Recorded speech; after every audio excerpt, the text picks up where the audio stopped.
ಸಂಕಟವು ಅಬ್ಬಬ್ಬ ಏನಿದಬ್ಬಬ್ಬ ಅಬ್ಬಬ್ಬ ಏನಿದು ಅದ್ಭುತ. ನಮ್ಮ ಭೃತ್ಯರು ಬಂದಾಡುವಲ್ಲಿ ನಮಗೆ ಅವರ ಮಾತಿನಲ್ಲಿ ಅವಿಶ್ವಾಸ ತಲೆದೋರಿತ್ತು ಅಂತ ಅದರ ಅರ್ಥ ಅಲ್ಲ.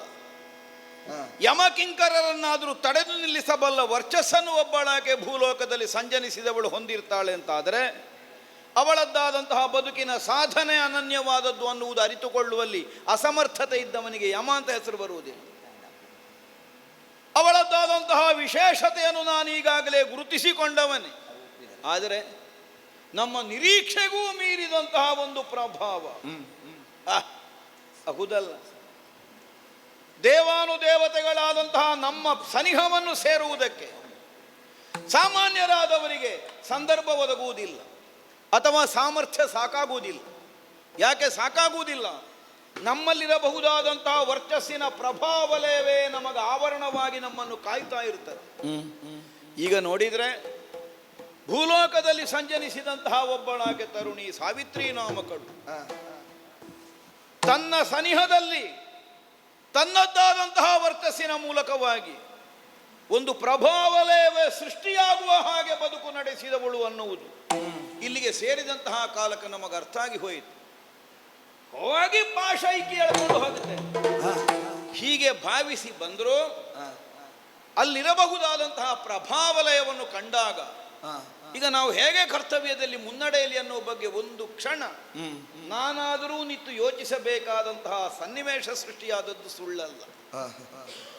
ಧರ್ಮನಿಗೆ ಸಂಕಟ ಬರುವಾಗಾಯ್ತು. ಬಹುಶಃ ಇನ್ನು ಲೋಕರೂಢಿಯಲ್ಲಿ ಇದನ್ನು ಬಳಕೆ ಮಾಡಿದ್ರು ಮಾಡ್ಯಾರು. ಧರ್ಮ ಸಂಕಟ. ಧರ್ಮ ಸಂಕಟ ಅಂದ್ರೆ ಯಾವ ಪ್ರಯೋಜನವೂ ಇಲ್ಲದೆ ಸಂಕಟ ಬಂದದ್ದು ಅಂತ ಅರ್ಥ ಅಲ್ಲ. ಆಚರಿಸಬಹುದೋ ಬಾರದೋ, ಆಚರಿಸಬೇಕೋ ಬೇಡವೋ, ಆಚರಿಸಬೇಕಾದ್ರೂ ಹೇಗೆ ಅನ್ನುವುದನ್ನು ನಿರ್ಣಯಿಸುವುದಕ್ಕೆ ಎಲ್ಲಿ ಸಂದಿಗ್ಧ ಕಾಡುತ್ತದೆ ಅದಕ್ಕೆ ಧರ್ಮ ಸಂಕಟ ಅಂತ ಹೆಸರು ಬಂದಿತ್ತು ಮುಂದೆ. ಯಾಕೆಂದ್ರೆ ಧರ್ಮನಿಗೆ ಬರುವ ಸಂಕಟ ನಮಗೂ ಅದದ್ದೇ. ಒಂದು ದೃಷ್ಟಿಯಿಂದ ಯೋಚಿಸಲಿಕ್ಕೆ ಇಲ್ಲ. ನಮ್ಮ ಕೆಲಸ ಎಂತದ್ದು, ತಕೊಂಡು ಹೋಗುವುದೇ ಮುಗಿದಲ್ಲಿಗೆ. ಈಗ ಹಾಗೆ ಕೊಂಡು ಹೋಗಬಹುದಾ? ಯೋಚಿಸಬೇಕಾಗಿ ಬಂದದ್ದು ಯಾಕೆ ಕೇಳಿದರೆ, ಹಾಗೆ ಕೊಂಡು ಹೋದ್ರೆ ಇಷ್ಟರ ದಿನಕ್ಕೆ ಇವಳು ಮಾಡಿದಂತಹ ಕರ್ಮ ಏನುಂಟು, ಅದಕ್ಕೆ ಯಾವ ಮೌಲ್ಯ ಕಲ್ಪಿತ ಅದಾದ? ಸಾಮಾನ್ಯರಂತಲ್ವಲ್ಲ. ಯಮಕಿಂಕರರನ್ನು ತಡೆದು ನಿಲ್ಲಿಸಬಲ್ಲಳು, ಯಮ ಬರುವಾಗಲೂ ತನ್ನ ಪ್ರಭಾವವನ್ನು ಕಾಣಿಸಬಲ್ಲಳು. ಅಷ್ಟಹುದೆಂದಾದರೆ ಬದುಕಿನಲ್ಲಿ ಅವಳು ಈ ತನಕ ಆಚರಿಸಿಕೊಂಡು ಬಂದಂತಹ ಕರ್ಮಕ್ಕೆ ಏನು ಪಾರಿಶುದ್ಧಿ ಇದೆ, ಎಷ್ಟು ಮೌಲ್ಯ ಇದೆ ಅನ್ನುವುದು ಸ್ಫುಟವಾಗುತ್ತದೆ. ಈಗ ಅದಕ್ಕೆ ನಾವು ಮೌಲ್ಯವನ್ನು ಕಲ್ಪಿಸದೇ ಹೋದರೆ ಮತ್ತೆ ಲೋಕದಲ್ಲಿ ಸತ್ಕರ್ಮಕ್ಕೆ ಒಂದು ಮೌಲ್ಯ ಸಿದ್ಧವಾಗುವುದೇ?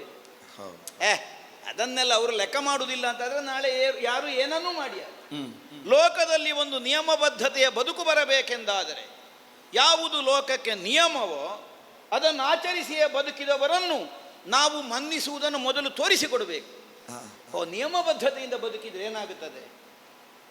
ಸ್ವಯಂ ತನ್ನ ಅಧಿಕಾರವನ್ನು ಕಾಣಿಸಿಕೊಡಬಲ್ಲಂತಹ ಒಂದು ಶಕ್ತಿಯಾದರೂ ಅದರ ಮುಂಭಾಗದಲ್ಲಿ ಮಣಿದು ತುಸು ಹೊತ್ತು ನಿಲ್ಲುತ್ತದೆ. ಇದನ್ನು ತೋರಿಸಿದರೆ ಏನಾಗುತ್ತದೆ? ಅದು ಯಮನ ಸೋಲು ಅಂತ ಲೋಕದಲ್ಲಿ ಆಗುವುದಿಲ್ಲ. ಬದಲಾಗಿ ಕರ್ಮದ ಪ್ರಾಬಲ್ಯ ಅಂತ ನಾಳೆ ಪ್ರಪಂಚದಲ್ಲಿ ಬುದ್ಧಿ ಇದ್ದವರು ತಿಳಿಯುವ ಹಾಗಾಗುತ್ತದೆ. ಅಷ್ಟನ್ನು ಮಾಡದೇ ಇದ್ರೆ ನಾವು ಮತ್ತೆ ಇದ್ದು ಪ್ರಯೋಜನ ಏನು? ಅದು ಧರ್ಮ ಸಂಕಟ. ಅದನ್ನು ಕಾಣಿಸುವುದಕ್ಕಾಗಿ ವಿಳಂಬಿಸೋಣವೋ ಕೆಲಸ ಹಾಳಾಗ್ತದೆ. ವಿಳಂಬಿಸದೆ ನಮ್ಮ ಕೆಲಸ ಮಾಡೋಣ ಅಂತ ಮುಗಿಸೋಣವೋ ಒಟ್ಟು ಲೋಕದ ಉದ್ದೇಶವೇ ಹಾಳಾಗ್ತದೆ. ಇದೆರಡೂ ಹಾಳಾಗದ ಹಾಗೆ ಮೇಳೈಸಬೇಕು ಅಂತಾದ್ರೆ ಒಂದು ಕೆಲಸ ಮಾಡುವ. ಇಲ್ಲದಿದ್ರೆ ಕ್ರಮ ಇಲ್ಲ. ನಾವು ನೆಂಟರಿಷ್ಟರೆಲ್ಲ ಕೇಳಿ ಕರ್ಕೊಂಡು ಹೋಗುದಲ್ಲ, ಮುಗಿದವನನ್ನು ಕರ್ಕೊಂಡು ಹೋಗುವುದೇ. ಈ ಸಲ ಆಗಲ್ಲ, ಸ್ವಲ್ಪ ಬದಲಾವಣೆ ಮಾಡುವ. ಒಂದು ಕೇಳಿ ಕರ್ಕೊಂಡು ಹೋದ್ರೆ ಅಲ್ವಾ, ಅಥವಾ ಹೇಳಿ ಕರ್ಕೊಂಡು ಹೋದ್ರೆ. ತನ್ನ ವರ್ಚಸ್ಸಿನಿಂದ ಯಮಕಿಂಕರರನ್ನು ಹಿಂದಕ್ಕೆ ಸರಿಸುವ ಸಾಮರ್ಥ್ಯವುಳ್ಳವಳು ಬಂದವನು ಯಾರು ಅನ್ನುವುದನ್ನು ಗುರುತಿಸುವುದಕ್ಕೆ ಸಾಮರ್ಥ್ಯ ಇಲ್ಲದೇ ಇರುವುದಕ್ಕಿಲ್ವಲ್ಲ. ನೋಡೋಣ, ಅವಳ ಮುಂಭಾಗದಲ್ಲಿ ಹೋಗಿ ಕಾಣಿಸಿಕೊಡುತ್ತೆ. ಯಾರದು? ನಾನೇ ವಂದಿಸಿಕೊಂಡೆ. ಒಳ್ಳೆದಾಗಲಿ. ಶ್ರೀಯುತನೇ ನೀನಾರು ಕುಳ್ಳಿರು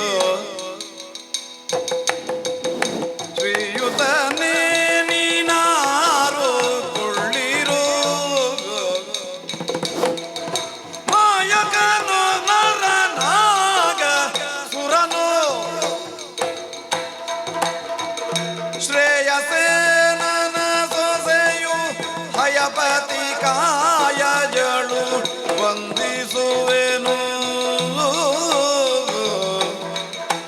ನೀನಾರು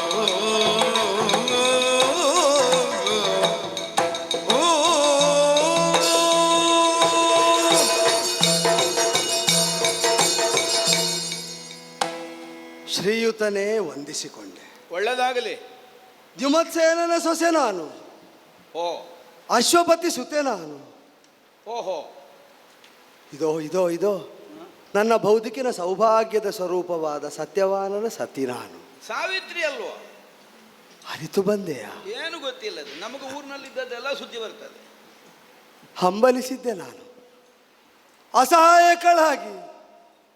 ಯಾವುದು ಕರ್ತವ್ಯ ಯಾವುದು ಅಕರ್ತವ್ಯ ಅಂತ ಅರಿಯದ ವೇಳೆಯಲ್ಲಿ ಆತಂಕ ಭರಿತಳಾಗಿ ಆಲಂಬನಕ್ಕಾಗಿ ಹಂಬಲಿಸ್ತಾ ಬರಬಾರದೇ ಯಾರಾದರೂ ಅಂತ ಹಂಬಲಿಸಿದ್ದೆ. ಸುರಲೋಕದಿಂದ ಇಳಿದು ಬಂದೆಯ? ನಾವು ಕರೆಯದೇ ಇದ್ರೂ ಬರುವವರು, ಮತ್ತೆ ಕರೆದರೆ ಬಾರದೇ ಇರ್ಲಿಕ್ಕೆ. ನಿಮ್ಮ ಔದಾರ್ಯ, ಆದ್ದರಿಂದಲೇ ಶಂಕಿಸಿದೆ ಸುರರ್ಕಳ ವರ್ಗದಲ್ಲಿ ಸೇರಿದವನು ಅಂತ. ಹೌದೌದು. ಯಾಕೆ ಅಂದ್ರೆ ಪರೋಕ್ಷ ಪ್ರಿಯರಾದ ಅವರು ಪರೋಕ್ಷದಿಂದಲೇ ಹಿತವನ್ನು ಬಯಸುವವರೆಂಬುದೆಷ್ಟು ಸತ್ಯವೋ, ಪ್ರತ್ಯಕ್ಷರಾದರೆ ಜೀವಕ್ಕೆ ಸಹಾಯಕವಾಗುತ್ತದೆ. ಸುಯೋಗ್ಯತೆಯನ್ನು ಹೊಂದಿದಂತಹ ಜೀವ ನಾವು ಪ್ರತ್ಯಕ್ಷರಾಗುವುದರಿಂದಲೇ ಉದ್ಧತವಾಗುತ್ತದೆ ಅಂತಿದ್ದರೆ, ಸಹಜ ಧರ್ಮವನ್ನಾದರೂ ಬದಿಗಿರಿಸಿ ಉದಾರತೆಯಿಂದ ಪ್ರಕಟರಾಗುವ ಸಚ್ಛೀಲವಂತರವರು. ಹೌದೌದು. ಕರೆದರೂ ಬಾರದೇ ಇದ್ದ ದೇವತೆಗಳಿದ್ದಾರೆ, ಇದ್ದಾರೆ. ಕರೆಯದೇ ಇದ್ರೂ ಬರುವ ದೇವತೆಗಳು ಇದ್ದಾರೆ. ಇದ್ದಾರೆ. ಕರೆಯದೆ ಬಂದು ಅನುಗ್ರಹಿಸುವುದಕ್ಕೆ ನಿಂದ ದೇವತೆ ಅಂತ ತಿಳಿಯಲೆ ಅಲ್ಲ, ಅಧೋಲೋಕಕ್ಕೆ ನನ್ನ ಅಳಲು ತಲುಪಿ ಎದ್ದು ಬಂತ ನಾಗಪ್ರಭೃತಿಗಳಲ್ಲಿ ಒಬ್ಬನಾದ ದಿವ್ಯ ಪುರುಷ ನೀನು ಅಂತ ತಿಳಿಯಲೆ. ಗಂಧರ್ವ ವರ್ಗದಲ್ಲೋ ಕಿನ್ನರ ವರ್ಗದಲ್ಲೋ ಕಿಂಪುರುಷರಲ್ಲೋ ಯಾವ ವರ್ಗದಿಂದ ನೀನು ಇಲ್ಲಿಗೆ ಬಂದೆಯೋ ನಾನು ಅರಿಯೆ. ಆದರೆ ನನ್ನ ಸೌಭಾಗ್ಯ ಸ್ವರೂಪನಾಗಿ ಬಂದಿದ್ದಿ ಅಂತ ನಿನ್ನ ವ್ಯಕ್ತಿತ್ವದ ವರ್ಚಸ್ಸಿನಿಂದ ನಾ ತಿಳಿಯುತ್ತೇನೆ. ಕೈಯಲ್ಲಿ ನೋಡಿದರೆ ಪಾಶಹಸ್ತನಾಗಿ, ಹೌದು, ರಕ್ತವರ್ಣದ ಕಿರೀಟದಿಂದ ರಂಜಿತನಾದಂತಹ ನಿನ್ನ ರಕ್ತವರ್ಣದ ನೇತ್ರಗಳು ಭೀತಿ ಹುಟ್ಟಿಸಬೇಕಾಗಿತ್ತು. ಆದರೆ ಮುಖದಲ್ಲಿ ನಸುನಗೆ ಲಾಸ್ಯವಾಡ್ತಾ ಇರುವ ಬಗೆ ನೋಡಿದರೆ ಕಾಯದಲ್ಲಿಯೋ ಹಸ್ತದಲ್ಲಿಯೋ ಇರಬಹುದಾದ ವಸ್ತು ವಿಷಯಗಳ ಭೀತಿಯೆಲ್ಲ ಆ ನಸುನಗು ಮಾಸಿ ಕಳೆಯುತ್ತದೆ. ಯಾರಪ್ಪ ಪುಣ್ಯಾತ್ಮ ನೀನು? ಇಲ್ಲಿ ಯಾಕೆ ಹೀಗೆ ಕಾಣಿಸಿಕೊಂಡೆ? ನಿನ್ನ ಹೆಸರೇನು ನಾ ಕೇಳಬಹುದೇ? ತರುಣಿ, ಓ, ಈ ಮಾನವ ಲೋಕದಲ್ಲಿ ಸಂಜನಿಸಿದ ಪ್ರತಿಯೊಬ್ಬನೂ ಹೇಗೆ ವ್ಯವಹರಿಸ್ತಾನೆ, ತನ್ನ ಅಂತರಂಗಕ್ಕೆ ಸಂತೋಷವಾದಾಗ ಮುಖದಲ್ಲಿ ಅದನ್ನು ಕಾಣಿಸ್ತಾನೆ. ಹೌದು. ತನ್ನ ಮನದಲ್ಲಿರುವಂತಹ ದುಃಖ ಮುಖದ ಮೂಲಕವಾಗಿ ಹೊರಗಡೆ ಇರುತ್ತಾನೆ. ಹೌದು. ಚೋದಿತವಾಗಿ ಅಪ್ರಚೋದಿತವಾಗಿ ಹಾಗೆ ಆಗಿಯೇ ಆಗುತ್ತದೆ. ಓ, ಈ ಪ್ರಪಂಚದಲ್ಲಿ ನಾವು ಅತ್ಯಂತ ನಿಕಟವಾಗಿ ಯಾವುದನ್ನು ಪ್ರೀತಿಸ್ತೇವೆ ಅದು ನಮ್ಮಿಂದ ಕಳೆದು ಹೋಗುವ ಕಾಲಕ್ಕೆ ಅಪಾರವಾದ ದುಃಖ ಈ ಭೂಲೋಕದಲ್ಲಿ ಸಂಜನಿಸಿದವರಿಗೆ ಬರ್ತದೆ. ಹೌದು ಅಲ್ವಾ? ಹೌದು. ನನ್ನ ಸ್ವಭಾವ ಏನು ಗೊತ್ತುಂಟು, ನಾನು ಏನು ಕಳ್ಕೊಂಡ್ರೂ ಮುಖದಲ್ಲಿ ದುಃಖ ಕಾಣಿಸುವುದಿಲ್ಲ. ಹಾಗೆಂದು ಎಷ್ಟು ಸಿಕ್ಕಿದ್ರೂ ಸಂತೋಷವೂ ಪಡುವುದಿಲ್ಲ. ಆಹಾ, ಸದ್ಗುಣಗಳ ನಿದರ್ಶಕವಾದಂತಹ ಒಂದು ಸಾಂಕೇತಿಕವಾದ ಗುಣವನ್ನು ನೀನೀಗ ಆಡ್ತಾ ಇದ್ದಿ. ಅಹಂಕಾರದಿಂದಲ್ಲ, ವಿನಯದಿಂದಲೇ ಆಡ್ತಾ ಇದ್ದೇನೆ. ಹೊಂದಿದ್ದನ್ನು ಕಳ್ಕೊಳ್ಳುವುದಕ್ಕೆ ನನಗೂ ಬೇಸರ ಇಲ್ಲ, ಇಲ್ಲದ್ದನ್ನು ಹೊಂದಬೇಕೆಂಬ ಹಂಬಲವೂ ನನ್ನದಲ್ಲ. ನಾನೇ ನನ್ನನ್ನು ಕಳ್ಕೊಳ್ಳುವಾಗ ಬೇಸರಿಸದವನು ಜೀವನೂ ಅಲ್ಲ. ನಾನೇ ನನ್ನನ್ನು ಕಳ್ಕೊಳ್ಳುವುದು ಅಂದರೆ ನಾನಿರುತ್ತಾ ಏನೂ ಮಾಡಲಾಗದ ಅಸಹಾಯಕತೆ ಬರುವುದು. ಹೌದಪ್ಪ, ತಮ್ಮ ಇರುವಿಕೆಗೆ ನಿಷ್ಪ್ರಯೋಜಕ ಅನ್ನುವ ಹಾಗೆ ಇರುವ ಬದುಕು. ಈಗ ಒದಗಿದ ದುರವಸ್ಥೆ ಅದಾದದ್ದರಿಂದ ಕಂಬನಿ ದುಂಬಿ ನಿಂತಾಗ ಬೆಳಕಾಗಿ ಕಾಣಿಸಿದವನು ನೀನು. ಬೆಳಕಿನ ಲೋಕದಿಂದ ಬಂದೆಯಾ? ಹೌದೌದು, ಬೆಳಕಿನ ಲೋಕದಿಂದಲೇ ಬಂದದ್ದು. ಕತ್ತಲಿನಲ್ಲಿರುವವರನ್ನು ಬೆಳಕಿಗೆ ಕೊಂಡೋಗಲಿಕ್ಕೆ ಬಂದದ್ದು. ಕಪ್ಪಾಗಿ ನಿಂತ ನೀನು ಬೆಳಕಿಗೊಯ್ಯುವವನು ಅಂತ ಹೇಳ್ತಾ ಇದ್ದಿ ನೀನು. ಗೊತ್ತಾಗಲಿಲ್ಲ ತರುಣಿ.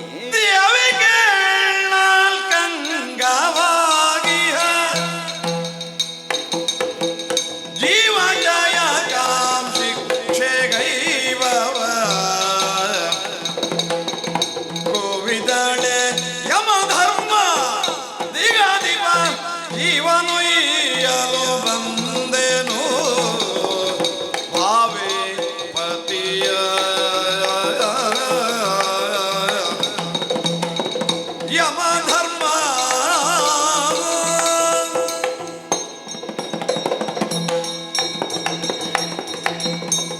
ಬಾಲೆ, ಅಷ್ಟೋ ಇಷ್ಟೋ ಆಲೋಚಿಸುವ ಸಾಮರ್ಥ್ಯಕ್ಕಿಂತ ನೀನು ಹೊರತಲ್ಲ.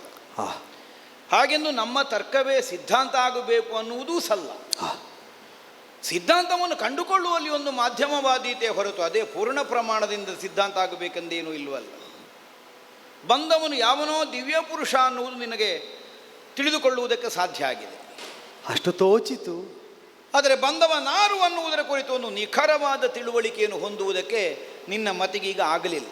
ನೆಲೆ ತಪ್ಪುತ್ತದೇನೋ ಅಂತ ಆತಂಕದಲ್ಲಿರುವವಳಿಗೆ ಅರಿವಿನ ನೆಲೆಯೆಲ್ಲ ತಪ್ಪಿ ನಿಂತ ಸ್ಥಿತಿ ಇದು. ಆಗಲಿ. ಆಪತ್ತು ಅಪಾಯ ಬಂದಂತಹ ಕಾಲದಲ್ಲಿ ಸ್ವರಕ್ಷಣೆಗಾಗಿ ಸಹಾಯಕ್ಕಾಗಿ ಅಪೇಕ್ಷಿಸುವುದು ಮಾನವ ಸಹಜವಾದ ಪ್ರವೃತ್ತಿ. ಅದಲ್ಲದೆ ಇದ್ದದ್ದಲ್ಲ. ಓಹೋ, ಈಗ ಗೊತ್ತಿಲ್ಲದೆ ಜಾರಿ ಪ್ರವಾಹಕ್ಕೆ ಬಿದ್ದವನಾದರೂ ಕೈಗೆ ಸಿಕ್ಕಿದ್ದನ್ನು ಹಿಡಿದುಕೊಳ್ತಾನೆ. ಯಾವುದು ಅನ್ನೋದರ ಬಗ್ಗೆ ವಿವೇಚನೆ ಮಾಡ್ತಾ ಕುಳಿತಿರುವುದಕ್ಕದು ಸಮಯ ಅಲ್ಲ. ಆದರೆ ಆಪತ್ತಡಸಿದ ಕಾಲದಲ್ಲಿಯೂ ತಾನು ಆಶ್ರಯಿಸಬೇಕಾದದ್ದು ಹೇಗಿರಬೇಕು ಅನ್ನುವುದರ ಬಗ್ಗೆ ಒಂದು ಸ್ಪಷ್ಟವಾದ ಕಲ್ಪನೆಯನ್ನು ಹೊಂದಿದವಳು ನೀನು ಅನ್ನುವುದು ನಿನ್ನ ಮಾತಿನಿಂದ ಅರಿವಿಗೆ ಬಂತು. ಈಗ ಪ್ರವಾಹದಲ್ಲಿ ಕೊಚ್ಚಿಕೊಂಡು ಹೋಗೋ ಮರದ ತುಂಡು ಅಂತ ಹೆಬ್ಬಾವನ್ನು ಹಿಡಿದ್ರು ಹಿಡಿದ. ಹೌದು, ಅದೇ ಅದರ ಬಂಧನಕ್ಕೆ ಮತ್ತೆ ಒಳಗಾಗಿ ತನ್ನ ಅವಸಾನವನ್ನು ಕಂಡುಕೊಳ್ಳುವ ಹಾಗಾಗುತ್ತದೆ. ಎಷ್ಟೇ ಆಪತ್ತು ಬಂದು ಆಶ್ರಯಿಸಬೇಕಾದದ್ದು ಯಾವುದನ್ನು ಅನ್ನುವುದನ್ನು ವಿವೇಚಿಸಿಯೇ ಆಧರಿಸು ಅಂತಹ ಒಂದು ಸ್ವಭಾವ ನಿನ್ನಲ್ಲಿದೆ ಅನ್ನುವುದು ನಿನ್ನ ಮಾತುಗಳಿಂದ ಸ್ಪಷ್ಟವಾಗುತ್ತಾ ಬಂತು. ಈ ಮರ್ತ್ಯಲೋಕದಲ್ಲಿ 4 ವಿಧದಿಂದ ಜೀವಿಗಳು ಸೃಷ್ಟರಾಗುತ್ತಾರೆ. ಸೃಷ್ಟಿಕರ್ತ 4 ವಿಧದ ಸೃಷ್ಟಿಗಳನ್ನು ಮಾಡ್ತಾನೆ ಅಂತ ಅರ್ಥ. 4 ಅಂಗವಾಗಿಗ ಸೃಷ್ಟಿ. ಹಾಗೆ ಹುಟ್ಟಿಕೊಂಡಂತಹ ಪ್ರತಿಯೊಂದು ಜೀವವು ಅದರ ಆಯುಷ್ಯದ ಅವಧಿ ಮುಗಿದಂತಹ ಕಾಲಕ್ಕೆ ನಾಶವಾಗಲೇಬೇಕು. ಅದು ಭೂಲೋಕದ ಒಂದು ಪರಿಕ್ರಮದಲ್ಲಿ ಆಡುವ ಭಾಷೆ ಅಷ್ಟೇ, ನಾಶ ಆಗುವುದು ಅಂತ. ಈಗ ನಿಜವಾಗಿ ನೋಡಿದರೆ ನಾವೆಲ್ಲ ಅದನ್ನು ಹಾಗೆ ಹೇಳುವುದೇ ಇಲ್ಲ. ಪರಿವರ್ತನೆ ಆಗಬೇಕು. ಇಲ್ಲಿ ಏನು ಸಂಚರಿಸಿ ನಡೆಸಬೇಕಾದಂತಹ ಕರ್ತವ್ಯವಿದೆ, ಅದು ಮುಗಿದ ಮೇಲೆ ಮತ್ತೊಂದಾದಂತಹ ಒಂದು ಸ್ಥಿತಿಯನ್ನದು ಹೊಂದಬೇಕು. ಬಿದ್ದ ಮೇಲೆ ಎದ್ದದ್ದನ್ನು ಕಾಣಬಲ್ಲವರು ಹಾಗೆ ಹೇಳ್ತಾರೆ.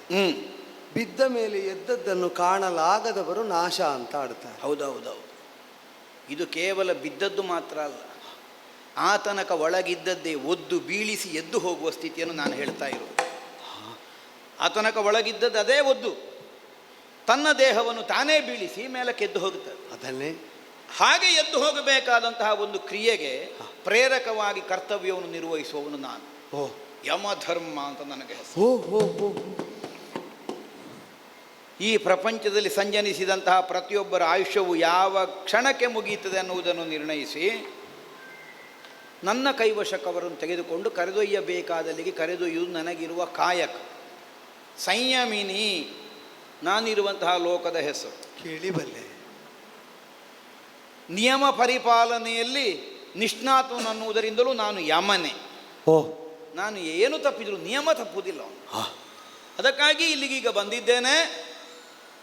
ಇದು ಆದರೆ ಏನೋ ಒಂದು ನಾ ಕೇಳಿದ್ದನ್ನು ಆಧರಿಸಿ ಪ್ರಶ್ನಿಸ್ತಾ ಇದ್ದೇನೆ.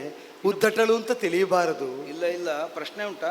ಲೋಕದಲ್ಲಿ ಯಮನ ವಿಪರಿಣಾಮವನ್ನು ಅರಿತು ಗೋಳಿಟ್ಟವರಿಗಿಂತ ಯಮದೂತರಿಗೆ ಕಿಂಚಿತ್ತು ದಯೆ ಇಲ್ಲ ಅಂತ ನಿಂದಿಸುವವರೇ ಹೆಚ್ಚು. ಅಂತಕನ ದೂತರಿಗೆ ಕಿಂಚಿತ್ತು ಭಯ ಇಲ್ಲ ಅಂತ ಆಡಿದ್ದು. ಹೌದೌದು. ಸೆಳೆದೊಯ್ಯಬೇಕಾದ ಕಾಲದಲ್ಲಿ ಬರುವವರು ದೂತರಂತೆ. ದೂತರು ಬರಬೇಕಾದಲ್ಲಿ ನಾಥನೇ ಬಂದು ನಿಂತು ನಾನು ಯಮ ಅಂತ ಹೇಳಿದ್ದರ ಔಚಿತ್ಯ ಅರಿಯದೆ ಕೇಳ್ತೇನೆ, ಯಾಕೆ ಹೀಗೆ? ಅಲ್ಲ, ಕಾರಣ ಇಷ್ಟೇ. ಅದು ಕಿಂಕರರು ಬರಲೇ ಇಲ್ಲ ಅಂತ ಅರ್ಥ ಅಲ್ಲ, ಅಥವಾ ಎಲ್ಲ ಕಡೆಗೂ ಕಿಂಕರರೇ ಸಾಕಾಗ್ತದೆ ಅಂತಲೂ ಅರ್ಥ ಅಲ್ಲ. ಸಾಮಾನ್ಯವಾಗಿ ಹಾಗೆ ಲೋಕದಲ್ಲಿ ಸಂಜನಿಸುವವರ ಪ್ರಾಣಾಪಹಾರಕ್ಕೆ ಬೇಕಾಗಿ ಯಮ ಕಿಂಕರರು ಬರುವವರು. ಆದರೆ ಕೆಲವು ವಿಶೇಷವಾದ ಸಂದರ್ಭಗಳಲ್ಲಿ. ವಿಶೇಷ ಅಂದರೆ? ಹೌದೌದು, ಕಿಂಕರರು ಸಾಲದು ಅನ್ನುವಂತಹ ನಿರ್ಣಯಕ್ಕೆ ನಾವು ಬಂದ ಕಾಲದಲ್ಲಿ ನಾವೇ ಬರಬೇಕಾಗುತ್ತದೆ. 2 ಕಾರಣದಿಂದ. ಒಂದು, ಬದುಕಿದವನ ಯೋಗ್ಯತೆಯನ್ನು ಗುರುತಿಸಿ, ಬದುಕಿದವ ಹೇಗೆ ಎಷ್ಟು ಯೋಗ್ಯನಾಗಿ ಬದುಕಿದ್ದಾನೆ ಅನ್ನುವುದರ ಮೂಲಕವಾಗಿ ಯಮನನ್ನೇ ಭರಿಸಬಹುದಾದಷ್ಟು ಅರ್ಹತೆಯನ್ನು ಹೊಂದಿ ಬದುಕಿದವನೋ ಅಲ್ಲ, ಅವನೊಂದಿಗಿದ್ದವರ ವರ್ಚಸ್ಸು ಎಷ್ಟು, ಅನ್ನುವುದರ ಕಾರಣದಿಂದಲೂ ಕೆಲವು ಸಂದರ್ಭಗಳಲ್ಲಿ ಯಮನೇ ಬರಬೇಕಾದಂತಹ ಸನ್ನಿವೇಶ ಬರ್ತದೆ. ಸ್ಪಷ್ಟ ಮಾತಿನಿಂದ ಹೇಳುವುದಾದರೆ ಇಲ್ಲೀಗ ನಿನ್ನದ್ದಾದಂತಹ ಬದುಕಿನ ಪ್ರತಿಫಲ ರೂಪವಾಗಿ ಯಮನೇ ಬರಬೇಕಾಗಿ ಬಂದಿದೆ. ಶರಣು ಶರಣು ಶರಣು ಶರಣೆಂಬೆ ಧರ್ಮದೊಲವಿಗೆ ದ್ಯುಮಣಿ ಸಂಜಾತ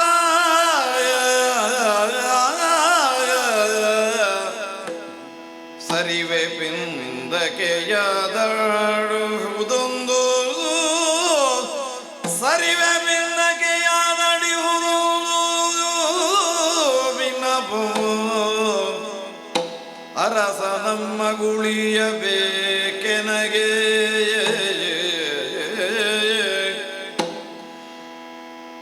ನೆರೆಯದುಗೊಂಡಾಗ ಯಮನು ಶರಣೆಂಬೆ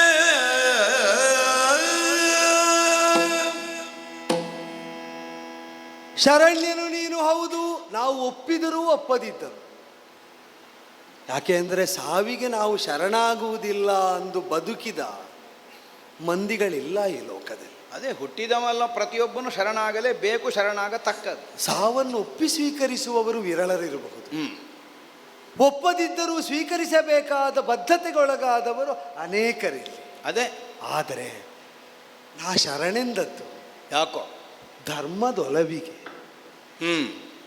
ಮಾಡಬೇಕಾದದನ್ನು ಮಾಡಿದವರೆಡೆಗೆ ಒಲವು ತೋರುವ ಆ ಔದಾರ್ಯ ಉಂಟು ನೋಡು, ಶರಣು.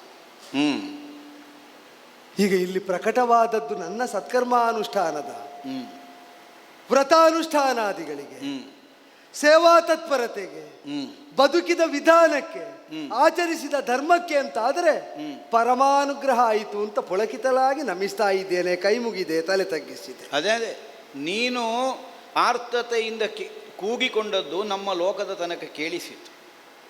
ಆಗಲೇ ಓಹ್ ಹೋಗುತ್ತಾ ಉಂಟು ಪ್ರಾಣ, ಯಾರಾದರೂ ಬನ್ನಿಯಪ್ಪ. ಇಂಥ ಪ್ರಾಣ ಹೋಗ್ಲಿಕ್ಕಾಗೋ ಬರಬೇಕಾದ್ದು ಯಾರು? ನಾನೇ ಅಲ್ಲ, ಅದಕ್ಕೆ ನಾನೇ ಒಂದೇ. ನಾವು ಕಾಣಬೇಕಾದವರಿಗೆ ನಾವು ಕರೆದದ್ದು ಕೇಳ್ತದೆ ಅಂತ ಆದರೆ ನಮಗೆ ಮತ್ತೇನು ಬೇಕು? ದೇವ, ನಾನೇನು ಮಾಡಬೇಕು? ನೀನು ಸ್ವಲ್ಪ ಸರಿದು ನಿಲ್ಲಬೇಕು. ಓ, ನಿನ್ನ ಮಡಿಲಲ್ಲಿರುವಂತಹ ಸತ್ಯವಾನನ ತಲೆಯನ್ನು ತೆಗೆದು ನೆಲದಲ್ಲಿಡಬೇಕು. ಅಪ್ಪಣೆ. ನಾ ಮಾಡಿದ್ದು ಸರಿ ಉಂಟು ಅಂತ ಒಲಿದು ಕಾಣಿಸಿಕೊಂಡ ನೀನು, ನೀ ಮಾಡಬೇಕಾದದನ್ನು ಮಾಡುವುದಕ್ಕೆ ಹೊರಟಾಗ ನಾ ತಡೆಯುವುದಕ್ಕುಂಟೆ?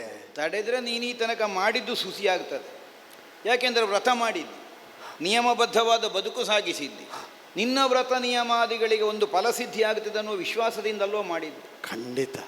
ಹಾಗಿದ್ರೆ ನಿಯಮ ವ್ರತಾದಿಗಳ ಕುರಿತಾಗಿ ಶ್ರದ್ಧೆಯಿಂದ ನೀನೀ ತನಕ ಬದುಕು ಸಾಗಿಸಿದವಳು, ನನ್ನ ನಿಯಮವನ್ನು ನೀನು ಅತಿಕ್ರಮಿಸಲಿಕ್ಕಾಗುವುದಿಲ್ಲ. ಇಲ್ಲ, ಮಾಡುವುದಿಲ್ಲ, ಮಾಡಕೂಡದು. ಇದು ನನ್ನ ಕರ್ತವ್ಯ. ಯಾಕೆ ಅಂದರೆ ಆತಂಕದಲ್ಲಿ ಅಧೀರರಾಗಿ ಅತಂತ್ರರಾಗಬೇಕಾದ ಅನಿವಾರ್ಯತೆ ಏನು ಇಲ್ಲವಲ್ಲ. ಸರಿಯಾದದ್ದನ್ನು ಮಾಡಿದರೆ ಕೊಡಬೇಕಾದದ್ದು ಕೊಡಲ್ಪಡುತ್ತದೆ, ಕಾಣಬೇಕಾದದ್ದು ಕಾಣಿಸಿಕೊಳ್ತದೆ ಅಂತ ದೃಢವಾದ ಕ್ಷಣ ಇದು. ಆದ್ದರಿಂದ ನನಗೆ ಸಿಕ್ಕಬೇಕಾದ್ದು ಸಿಕ್ಕಿಯೇ ಸಿಗುತ್ತದೆ, ಕೊಡುವುದಕ್ಕೆ ನೀವು ದೀಕ್ಷಿತರಿದ್ದೀರಿ ಅಂತ ಅರಿವಿಗೆ ಬಂದ ಮೇಲೆ ನಿಮಗೆ ಬೇಕಾದದ್ದನ್ನು ಬಿಡುವಲ್ಲಿ ನಾನು ಯಾಕೆ ಅಳುಕಬೇಕು? ಇದೋ ಇದೋ ಇದೋ ಆ ಮಾರ್ಗದಲ್ಲಿ ನಾ ತಡೆಯ ರೂಪದಲ್ಲಿ ಎಲ್ಲಿಯಾದರೂ ಒದಗಿ ಬಂದದ್ದಿದ್ದರೆ ಕ್ಷಮೆ ಕೇಳ್ತಾ ಸರಿದು ನಿಲ್ಲುತ್ತೇನೆ, ಮುನ್ನಡೆಯಬಹುದು. ಸಾವಿತ್ರಿ, ಆ ದೇಹವನ್ನೇ ಹೊತ್ತುಕೊಂಡು ಹೋಗಲಿಕ್ಕಿಲ್ಲ ನಾವು. ದೇಹಸ್ಥವಾದಂತಹ ಪ್ರಾಣವನ್ನು, ಅಂಗುಷ್ಟ ಪ್ರಮಾಣದ ಆ ಪ್ರಾಣವನ್ನು ಮಾತ್ರ ನಾವು ಅಪಹರಿಸಿಕೊಂಡು ಹೋಗುವುದು. ಕೊನೆಗೂ ನೀನು ಕೈ ಮುಗಿದದ್ದಕ್ಕೆ ನಿನಗೆ ಸಿಕ್ಕುವುದೇನು ಕೇಳಿದರೆ ಆ ದೇಹ ಮಾತ್ರ. ಆದ್ದರಿಂದ ಆ ದೇಹವನ್ನು ನಿನಗೆ ಉಳಿಸಿ ದೇಹಸ್ಥವಾದಂತಹ ಪ್ರಾಣಕ್ಕೆ ನನ್ನ ಪಾಶವನ್ನಿಕ್ಕಿ ದಕ್ಷಿಣಾಭಿಮುಖವಾಗಿ ಸಾಗುವುದಕ್ಕೆ ಮುಂದಾಗುತ್ತೆ.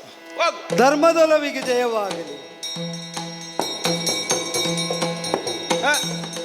ಬರುವುದೆಲ್ಲಿಗೆ ತರಳೆ,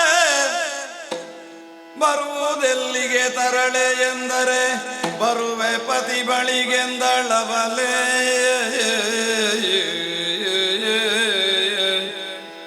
ಬರುವುದನುಚಿತವೆನ್ನಲುಚಿತವ ಗೆಯುವುದರು ಹೆಂದಳು.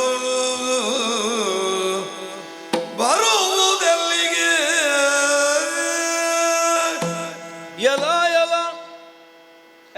ಏನು ಪ್ರಭು? ಪತಿಯ ಶುಶ್ರೂಷಾನಿರತಳಾದಂತಹ ನಿನ್ನಲ್ಲಿರುವ ಪತಿಭಕ್ತಿ, ಲೋಕದ ಕರ್ತವ್ಯ ಕರ್ಮಗಳ ಕುರಿತಾಗಿ ನೀನು ಹೊಂದಿದಂತಹ ಶ್ರದ್ಧೆ, ಇದೆಲ್ಲ ನಿನ್ನದ್ದಾದಂತಹ ಮೇಧಾಶಕ್ತಿಯ ಹಿರಿಮೆಯನ್ನು ನನಗೆ ಪ್ರಪಂಚದಲ್ಲಿ ಕಾಣಿಸಿಕೊಟ್ರೆ, ಈಗ ಕೇವಲ ಬಾಲಿಶತನದ ನಿನ್ನ ವ್ಯವಹಾರವನ್ನು ನೋಡುವಾಗ ನಿನ್ನನ್ನು ಅರ್ಥದಿಂದಲೇ ತರಳೆ ಅಂತ ಸಂಬೋಧಿಸಬೇಕಾದ ಅನಿವಾರ್ಯತೆಯನ್ನು ನೀನು ತಂದು ಬಿಟ್ಟೆಯಲ್ಲ. ಎಲ್ಲಿಗೆ ನನ್ನ ಹಿಂದಿನಿಂದ ಎಲ್ಲಿಗೆ? ನಿನ್ನ ಪತಿಯ ಪ್ರಾಣವನ್ನು ನಾನು ನಿಯಮಬದ್ಧತೆಗೆ ಅನುಸಾರವಾಗಿ ಪಾಶವಿಗೆ ಕರೆದುಕೊಂಡು ಹೋಗುತ್ತೇನೆ. ಅಲ್ಲಿಗೆ ಬರಬಹುದಾದಂತಹ ಅವಕಾಶ, ಅರ್ಹತೆ ಈಗ ಸತ್ಯವಾನನ ಪ್ರಾಣಕ್ಕೆ ಮಾತ್ರ ಇರುವುದು, ನಿನ್ನ ಪ್ರಾಣಕ್ಕಿಲ್ಲ. ನೀನಲ್ಲಿಗೆ ಬರಲಿಕ್ಕಿಲ್ಲ. ಹೋಗೋಗಿ ಹಿಂದೆ ಹೋಗು ಸುಮ್ಮನೆ. ನಾ ಯೋಚಿಸದೇ ಇದ್ದದನ್ನು ನೀನು ಆಡ್ತಾ ಇದ್ದಿ ಪ್ರಭುವೇ. ನಾನು ನಿನ್ನ ಜೊತೆ ಬರಲೇ ಇಲ್ವಲ್ಲ. ಮತ್ತೆ ನನ್ನ ಹಿಂದಿನಿಂದಲೇ ಇದ್ದಿ, ನನ್ನ ಜೊತೆ ಬರಲಿಲ್ಲ. ಅಳ್ತಿ. ನನ್ನ ಪತಿಯ ಜೊತೆ ನೀನಿದ್ದಿ, ನಾ ಪತಿಯ ಜೊತೆಯಲ್ಲಿದ್ದೇನೆ. ಪತಿಯ ಜೊತೆ? ಹೌದು. ಪತಿಯ ಜೊತೆಯಲ್ಲಿ ಎಲ್ಲಿಗೆ ಬರುವುದು ನೀನು? ನೀ ಕರೆದೊಯ್ತಾ ಇರುವುದು ನನ್ನ ಪತಿಯ ಜೊತೆಗಲ್ವೋ, ಪತಿಯನ್ನಲ್ವೋ? ಪತಿಯ ಪ್ರಾಣ ನಾನಿರಬೇಕಾದದ್ದು ಅವನ ಹಿಂದೆ ಅಲ್ವೋ? ಏನು ಬಾಲಿಶತನದ ಮಾತುಗಳನ್ನು ಆಡ್ತಾ ನೀನು. ಯಾಕೆ ನಾನೀಗ ಕರೆದೊಯ್ಯುವುದು ಎಲ್ಲಿಗೆ ಅಂತ ಭಾವಿಸಿದ್ದಿ ನೀನು? ಅದು ನಿನ್ನ ಇಚ್ಛೆಗೆ ಸಂಬಂಧಿಸಿದ. ಎಲ್ಲಿಯೋ ಈ ಭೂಲೋಕದಲ್ಲಿ ಯಾವುದೋ ಒಂದು ಅಜ್ಞಾತವಾದ ಸ್ಥಳಕ್ಕೆ ಕೊಂಡಕೊಂಡು ಹೋಗುವುದಲ್ಲ, ಮತ್ತೆ ಲೋಕಾಂತರಕ್ಕೆ ಕರೆದೊಯ್ಯುತ್ತಾ ಇರುವುದು. ಆಗಲಿ, ಸಂಯಮಿನಿಗೆ ಆಗಲಿ. ಅಲ್ಲಿಗೆ ಬರುವುದಕ್ಕಿದ್ದವಳಲ್ಲ ನೀನು, ಅಥವಾ ಸಶರೀರವಾಗಿ ಅಲ್ಲಿಗೆ ಬರುವುದಕ್ಕೂ ಇಲ್ಲ. ಹೇಗದ ಅಲ್ಲಿಗೆ ಬರುವುದಕ್ಕಾಗ್ತದೆ? ಮತ್ತೆ ಬರುವುದಾದ್ರೆ ಮತ್ತೆ ನಮಗೆ ಈ ಪಾಶ ಹಾಕಿಕೊಂಡು ಹೋಗೋ ಕೆಲಸ ಎಂತದ್ದಕ್ಕೆ? ಅವಧಿ ಮುಗಿದಾಗ ನೀವೇ ಬನ್ನಿ ಅಂತ ಹೇಳಿದರೆ ಸಾಕಾಗೋದಿಲ್ಲ. ಹಾಗೆ ಬರುವ ಕ್ರಮ ಇಲ್ಲ. ದೇಹ ಅಲ್ಲಿಗೆ ಸಂಬಂಧಿಸಿದ್ದಲ್ಲ, ದೇಹಸ್ಥವಾದ ಪ್ರಾಣ ಮಾತ್ರ ಅಲ್ಲಿಗೆ ಸಂಬಂಧಿಸಿದ್ದು.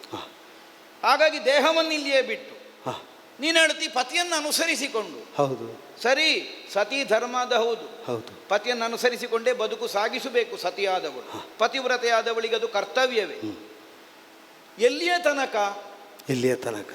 ದೇಹಸ್ಥವಾಗಿ ಚಲನವನಲಾದಿಗಳನ್ನು ಹೊಂದಿಕೊಂಡು ಪತಿಯಾದವನು ಈ ಭೂಲೋಕದಲ್ಲಿ ಎಲ್ಲಿಯವರೆಗೆ ಇದ್ದಾನೋ ಅಲ್ಲಿಯ ತನಕ ಮಾತ್ರ ಸತಿಯಾದವಳು ಅನುಸರಿಸುವುದಕ್ಕಾಗುತ್ತದೆಯೇ ಹೊರತು ಪ್ರಾಣ ಕಳೆದು ಬಿಟ್ಟಂತಹ ಹೋದ ಮೇಲೆ ಆಮೇಲೆ ಪತಿಯನ್ನು ಅನುಸರಿಸ್ತೇನೆ ಅನ್ನುವಂತಹ ವಾಕ್ಯ ಉಳಿಯುವುದಿಲ್ಲ. ಮತ್ತೆ ಪತಿಯ ದೇಹಕ್ಕಾಗಬೇಕಾದಂತಹ ಸಂಸ್ಕಾರಾದಿ ಕರ್ಮಗಳನ್ನು ಮಾತ್ರ ಮಾಡಬೇಕಾಗುವುದು. ಪತಿಯ ಕುರಿತಾದಂತಹ ನೆನಪಿನಿಂದ ಉಳಿದ ಆಯುಷ್ಯವನ್ನು ಉತ್ತರಿಸಬೇಕಾಗುವುದು. ಅದು ಒಬ್ಬಳಾದಂತಹ ಪತಿವ್ರತೆಗೆ ಕರ್ತವ್ಯ. ಅದನ್ನು ಹೊರತುಪಡಿಸಿ ಪತಿಯ ಪ್ರಾಣವದಲ್ಲಿಗೆಲ್ಲ ಅನುಸರಿಸಿಕೊಂಡು ಹೋಗುತ್ತೇನೆ ಅಂತ ಹೇಳಿ ಮಕ್ಕಳಾಟಿಕೆಯ ಮಾತಲ್ಲ ಅದು. ಸುಮ್ಮನೆ ಹಿಂದೆ ಹೋಗು. ನನಗೆ ಕಲಿಸಿದವರು ಆಡಿದ್ದರ ಆಶಯವನ್ನು ಮತಿಸಿ ಹೀಗಲ್ಲದೆ ಮತ್ತೆ ಹೇಗೆ ಉಚಿತ ಅಂತ ತಿಳಿಯದೆ ಬರ್ತಾ ಇದ್ದೇನೆ. ಯಾಕೆ ಅಂದರೆ ಮಲಗುವಾಗ ಬಳಿಕ ಅಂದರು, ಏಳುವಾಗ ಮೊದಲು ಅಂದರು, ಮಲಗುವಾಗ ಬಳಿಕ ಅಂದರು. ಸತಿಯಾದವಳು ಪತಿಯ ಬಳಿಕ ಮಲಗಬೇಕು, ಏಳುವಾಗ ಪತಿಗಿಂತ ಮೊದಲು ಏಳಬೇಕು ಅಂದರು. ಬದುಕಿನಲ್ಲಿ ಹಿಂದೆ ಅಂದರು, ಸಾವಲ್ಲಿ ಮುಂದೆ ಅಂದರು. ಯಾಕೆ ಪ್ರಭು? ಅನುಸರಿಸುವುದಕ್ಕಾಗುವುದಿಲ್ಲ. ಯಾಕೆ ಅಂದರೆ ಅನುಸರಿಸಬೇಕಾದದ್ದು ಮುಂದೆ ಕಾಣುವುದಿಲ್ಲ. ಆದ್ದರಿಂದ ನೀ ಮೊದಲು ಹೋಗು ಅಂತ. ಈಗ ಕಾಣ್ತಾ ಉಂಟು, ಅನುಸರಿಸದೆ ಹೇಗೆ ಉಳಿಯಲಿ? ಇದಲ್ಲದೆ ಇನ್ನೇನು ನನಗೆ ಉಚಿತ? ಅಪ್ಪಣೆ ಮಾಡ್ತೀಯ? ಛಾಯಾನುವರ್ತಿಯಾಗಿರುವಂತಲ್ಲೋ ನಿನಗೆ ಉಪದೇಶ ಮಾಡಿದ್ದು. ಹೌದು. ಈಗ ನಾನು ಕೊಂಡು ಹೋಗುವಂತಹ ನಿನ್ನ ಪತಿಯ ಪ್ರಾಣಕ್ಕೆ ನೆರಳುಂಟ? ಅದಕ್ಕೆ ನೆರಳೇ ಇಲ್ಲ. ದೇಹಕ್ಕಲ್ಲೋ ನೆರಳಿರುವುದು. ನಿನಗೆ ದೇಹವನ್ನು ಅನುಸರಿಸುವುದಷ್ಟೇ ಅಲ್ವ ಕರ್ತವ್ಯ. ಅವನ ಛಾಯೆಯನ್ನು ಅನುಸರಿಸುವಂತ ನಾನು ಹೇಳಿಕೊಡುವುದಲ್ಲ, ಅರಿತದ್ದನ್ನು ಭಿನ್ನಯಿಸಿಕೊಳ್ಳುವುದು. ಅವನ ನೆರಳನ್ನು ಅನುಸರಿಸುವಂತ ಅಲ್ಲ ಪ್ರಭು, ಅವನ ನೆರಳಾಗಿ ಅನುಸರಿಸುವಂತ. ಹೌದಪ್ಪ, ಈಗ ಪ್ರಾಣಕ್ಕೆ ನೆರಳಿಲ್ಲಲ್ಲ, ನೆರಳಿನಂತೆ ಅನುಸರಿಸಬೇಕಾದದ್ದು.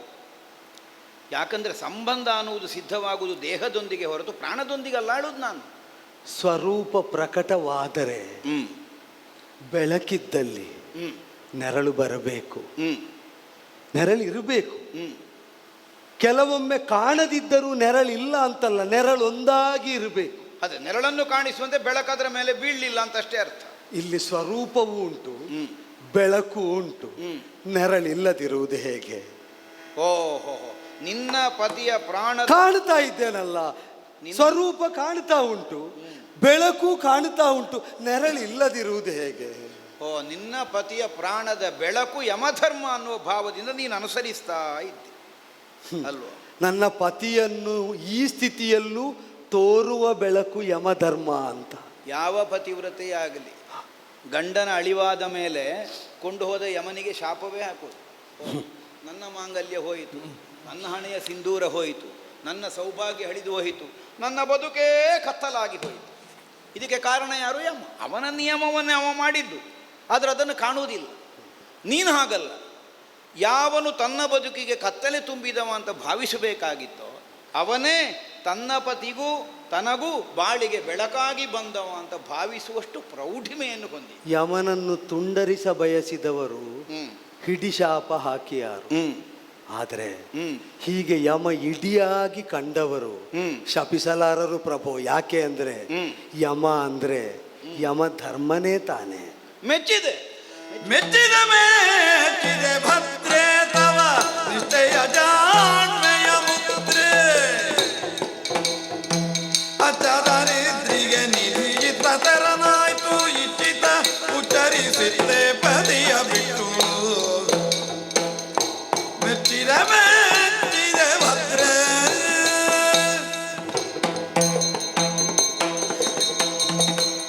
ಪರಸ್ಪರ ವಿರೋಧವಾದ ಎರಡು ನಿಯಮಗಳು ನಮ್ಮ ಮಧ್ಯೆ ಕೆಲಸ ಮಾಡ್ತಾ ಉಂಟು. ನನ್ನ ನಿಯಮ ಯಾವುದೋ? ಆಯುಷ್ಯ ಮುಗಿದವನನ್ನು ಆ ಸಮಯಕ್ಕೆ ಸರಿಯಾಗಿ ನಮ್ಮ ಲೋಕಕ್ಕೆ ಕರೆದೊಯ್ಯುವುದು. ಇದು ನನ್ನ ನಿಯಮ. ನನ್ನ ನಿಯಮ ಆಯುಷ್ಯ ಇದ್ದಷ್ಟು ಅನುಸರಿಸುವುದು. ಆಯುಷ್ಯ ಇದ್ದಷ್ಟು ಅನುಸರಿಸುವುದು ಅಂದ್ರೆ ಅವರ ಆಯುಷ್ಯ ಇದ್ದಷ್ಟು ಅಲ್ಲಲ್ಲ, ನಿನ್ನ ಆಯುಷ್ಯ ಇದ್ದ ನನ್ನ ಆಯುಷ್ಯ ಇದ್ದಷ್ಟು ನನ್ನ ಪತಿಯನ್ನು ಅನುಸರಿಸುವುದು ನಿನ್ನ ನಿಯಮ. ನಾನು ನನ್ನ ಅಧಿಕಾರ ಇದ್ದಷ್ಟು ದಿವಸವು ಆಯುಷ್ಯ ಮುಗಿದವನನ್ನು ಕರ್ಕೊಂಡು ಹೋದು ನನ್ನ ನಿಯಮ. ಇಬ್ಬರು ಆಚರಿಸುವುದು ನಿಯಮವೇ. ಆದರೆ ನನ್ನ ನಿಯಮ ನಿನಗೆ ಪ್ರತಿಬಂಧಕವಾಗಿ ಕಾಣಿಸ್ತದೆ ಅಲ್ಲ, ನಿನಗೆ ಕಂಡಿದ್ದಿಂತಲ್ಲ, ಒದಗಿದ್ದು ಪ್ರತಿಬಂಧಕವಾಯಿತು. ನಿನ್ನ ನಿಯಮ ನನ್ನ ಕೆಲಸಕ್ಕೆ ತೊಡಕಾಗಿ ಪರಿಣಮಿಸ್ತಾ ಉಂಟು. ಇವನನ್ನು ಕೊಂಡೋಗ್ಲಿಕ್ಕೆ ನೀನು ಬಿಡುದಿಲ್ಲ, ಒಟ್ಟಿಗೆ ಬರುತ್ತೆ. ಇಬ್ಬರನ್ನು ಕೊಂಡೋಗ್ಲಿಕ್ಕೆ ನನಗೆ ಅಧಿಕಾರ ಇಲ್ಲ. ಅಧಿಕಾರದಂತೆಯೇ ಕೊಂಡೊಯ್ಯುವುದು ಅಂದ ಮೇಲೆ ನಾನು ಮನಸ್ವಿಯಾಗಿ ಸಿಕ್ಕಿದವರನ್ನೆಲ್ಲ ಕೊಂಡೋಗ್ಲಿಕ್ಕೆ ಆಗುವುದಿಲ್ಲ. ಅರ್ಹರನ್ನು ಅಧಿಕಾರದ ವ್ಯಾಪ್ತಿಗೆ ಒಳಪಟ್ಟೇ ಕೊಂಡು ಹೋಗಬೇಕಾಗ್ತದೆ. ಸರಿ. ಆದ್ದರಿಂದ ಸತ್ಯವಾನನ ಪ್ರಾಣವನ್ನು ಮಾತ್ರ ಕೊಂಡೊಯ್ಯುವುದು ನನಗೀಗ ಇರಬಹುದಾದ ಅಧಿಕಾರ. ಆ ನಿಯಮವನ್ನು ನಾನು ಮೀರ್ಲಿಕ್ಕಾಗುವುದಿಲ್ಲ. ಅದಕ್ಕೆ ನೀನು ಪ್ರತಿಬಂಧಕಳಾಗಿ ಒದಗುತ್ತೆ. ನನಗಡ್ಡಿ ಮಾಡುವುದು ನಿನ್ನ ಉದ್ದೇಶ ಅಲ್ಲ, ನೀನು ನಿನ್ನ ನಿಯಮ ಪರಿಪಾಲನೆ ಮಾಡ್ತಾ ಇದ್ದೆ. ನನ್ನ ಅಧಿಕಾರದ ಒಳಗೆ ಅಂದ್ರೆ ಅಧಿಕಾರದಲ್ಲಿರುವುದು ಅರ್ಹತೆಯೂ ಹೌದಲ್ಲ. ಹೌದು, ಅಧಿಕಾರ ಸಿದ್ಧ ಆಗುವುದು ಅರ್ಹತೆಯಿಂದಲೂ ಹೌದು. ನನಗೆ ಅನುಸರಿಸುವುದಕ್ಕೆ ಶಾಸನ ಇರುವುದು, ಅಧಿಕಾರ ಇರುವುದು. ನೀನು ಆ ನಿಯಮವನ್ನು ಮುಂದಿಡುತ್ತಿ, ನಾನು ಈ ನಿಯಮ. ಒಳ್ಳೆ ನಿನ್ನ ನಿಯಮ ಪಾಲನೆಯ ಬಗ್ಗೆ ನನಗೆ ಹಿತವಾಯಿತು, ಧನ್ಯ, ಮೆಚ್ಚಿದೆ ಮೆಚ್ಚಿದೆ. ಆದರೆ ಈ ತನಕ ಯಾರಿಗೂ ನಾನು ಒದಗಿಸದೇ ಇದ್ದಂತಹ ಒಂದು ಸೌಲಭ್ಯವನ್ನು ನಿನಗೆ ಒದಗಿಸುವುದಕ್ಕೆ ಮನಸ್ಸು ಮಾಡಿದ್ದೇನೆ. ಅಯ್ಯೋ ಕೃಪೆ. ಹೌದು, ಯಮನ ಕೃಪೆ. ನೀನು ಬೇಕಾದ್ದನ್ನು ಕೇಳಬಹುದು, ಆದರೆ ನನಗೆ ಬೇಕಾದ್ದನ್ನು ಒಂದು ಬಿಟ್ಟು ನನಗೆ ಬೇಕಾದ್ದನ್ನು ನೀನು ಕೇಳಲಿಕ್ಕಿಲ್ಲ, ನಿನಗೆ ಬೇಕಾದ್ದನ್ನು ಅರ್ಥ ಆಯ್ತಲ್ಲ? ಅರ್ಥ. ಆದ್ದರಿಂದಲೇ ನಾನು ಯೋಚಿಸ್ತಾ ಇರುವುದು, ಸತ್ಯವಾನನ ಪ್ರಾಣ ನನಗೆ ಬೇಕಾದ ಅದೊಂದನ್ನು ಬಿಟ್ಟು ಮಿಕ್ಕುಳಿದದ್ದನ್ನು ಏನು ಬೇಕಾದರೂ ಕೇಳು, ನಿನಗೆ ಕೊಡ್ತೇನೆ. ನನಗೆ ಅವರಿಗೆ ಬೇಕಾದ್ದು ಬಿಟ್ಟು ಮತ್ತೇನು ಬೇಡ ಸ್ವಾಮಿ. ಅವರಿಗೆ ಬೇಕಾದ್ದು ಅವನಿಗೆ ಬೇಕಾದ್ದು ಉಳಿದಿತ್ತ ಯಾವುದಾದ್ರೂ? ದೇವಾ, ದೇವನೀ ಭಾವವಲಿದು ನೀಡುವವರವ ಮಾವನ ಕಂಗಳತ್ತೆಯ ಕಾಲನೀಗ ಹೇವರಿಸದೆ ದಯಪಾಲಿದು ಮಗುಳೇ ಪಾವನ ಕರದಿವ್ಯ ತೇಜ ಸಹಿತಲೇ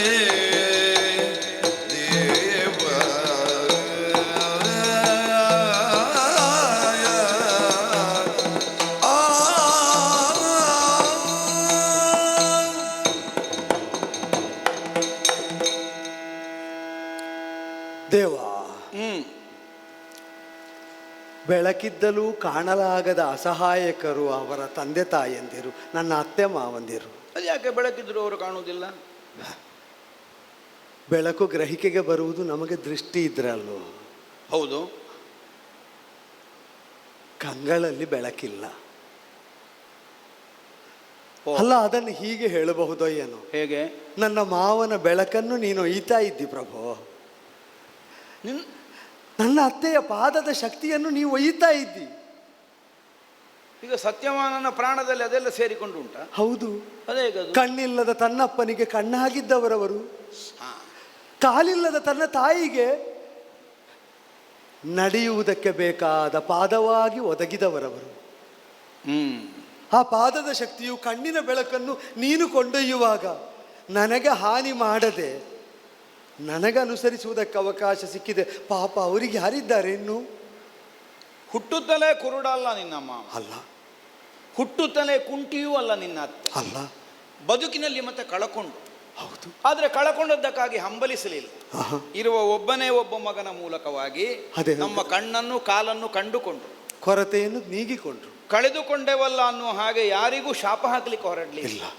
ಹೋ, ನಾವು ಕಳಕೊಂಡ್ರು ನಮಗೆ ದೈವವೇ ಕೊಟ್ಟ ವರವಾಗಿ ಒಬ್ಬ ಮಗನಿದ್ದಾನೆ ಅಂತ ವಿಶ್ವಾಸವನ್ನು ತಳೆದು. ಕೊಟ್ಟ ವರವನ್ನು ದೈವ ಹಿಂದೆ ಪಡೆಯುವುದಿಲ್ಲ ಎಂಬುದು ಸತ್ಯವಾದರೆ,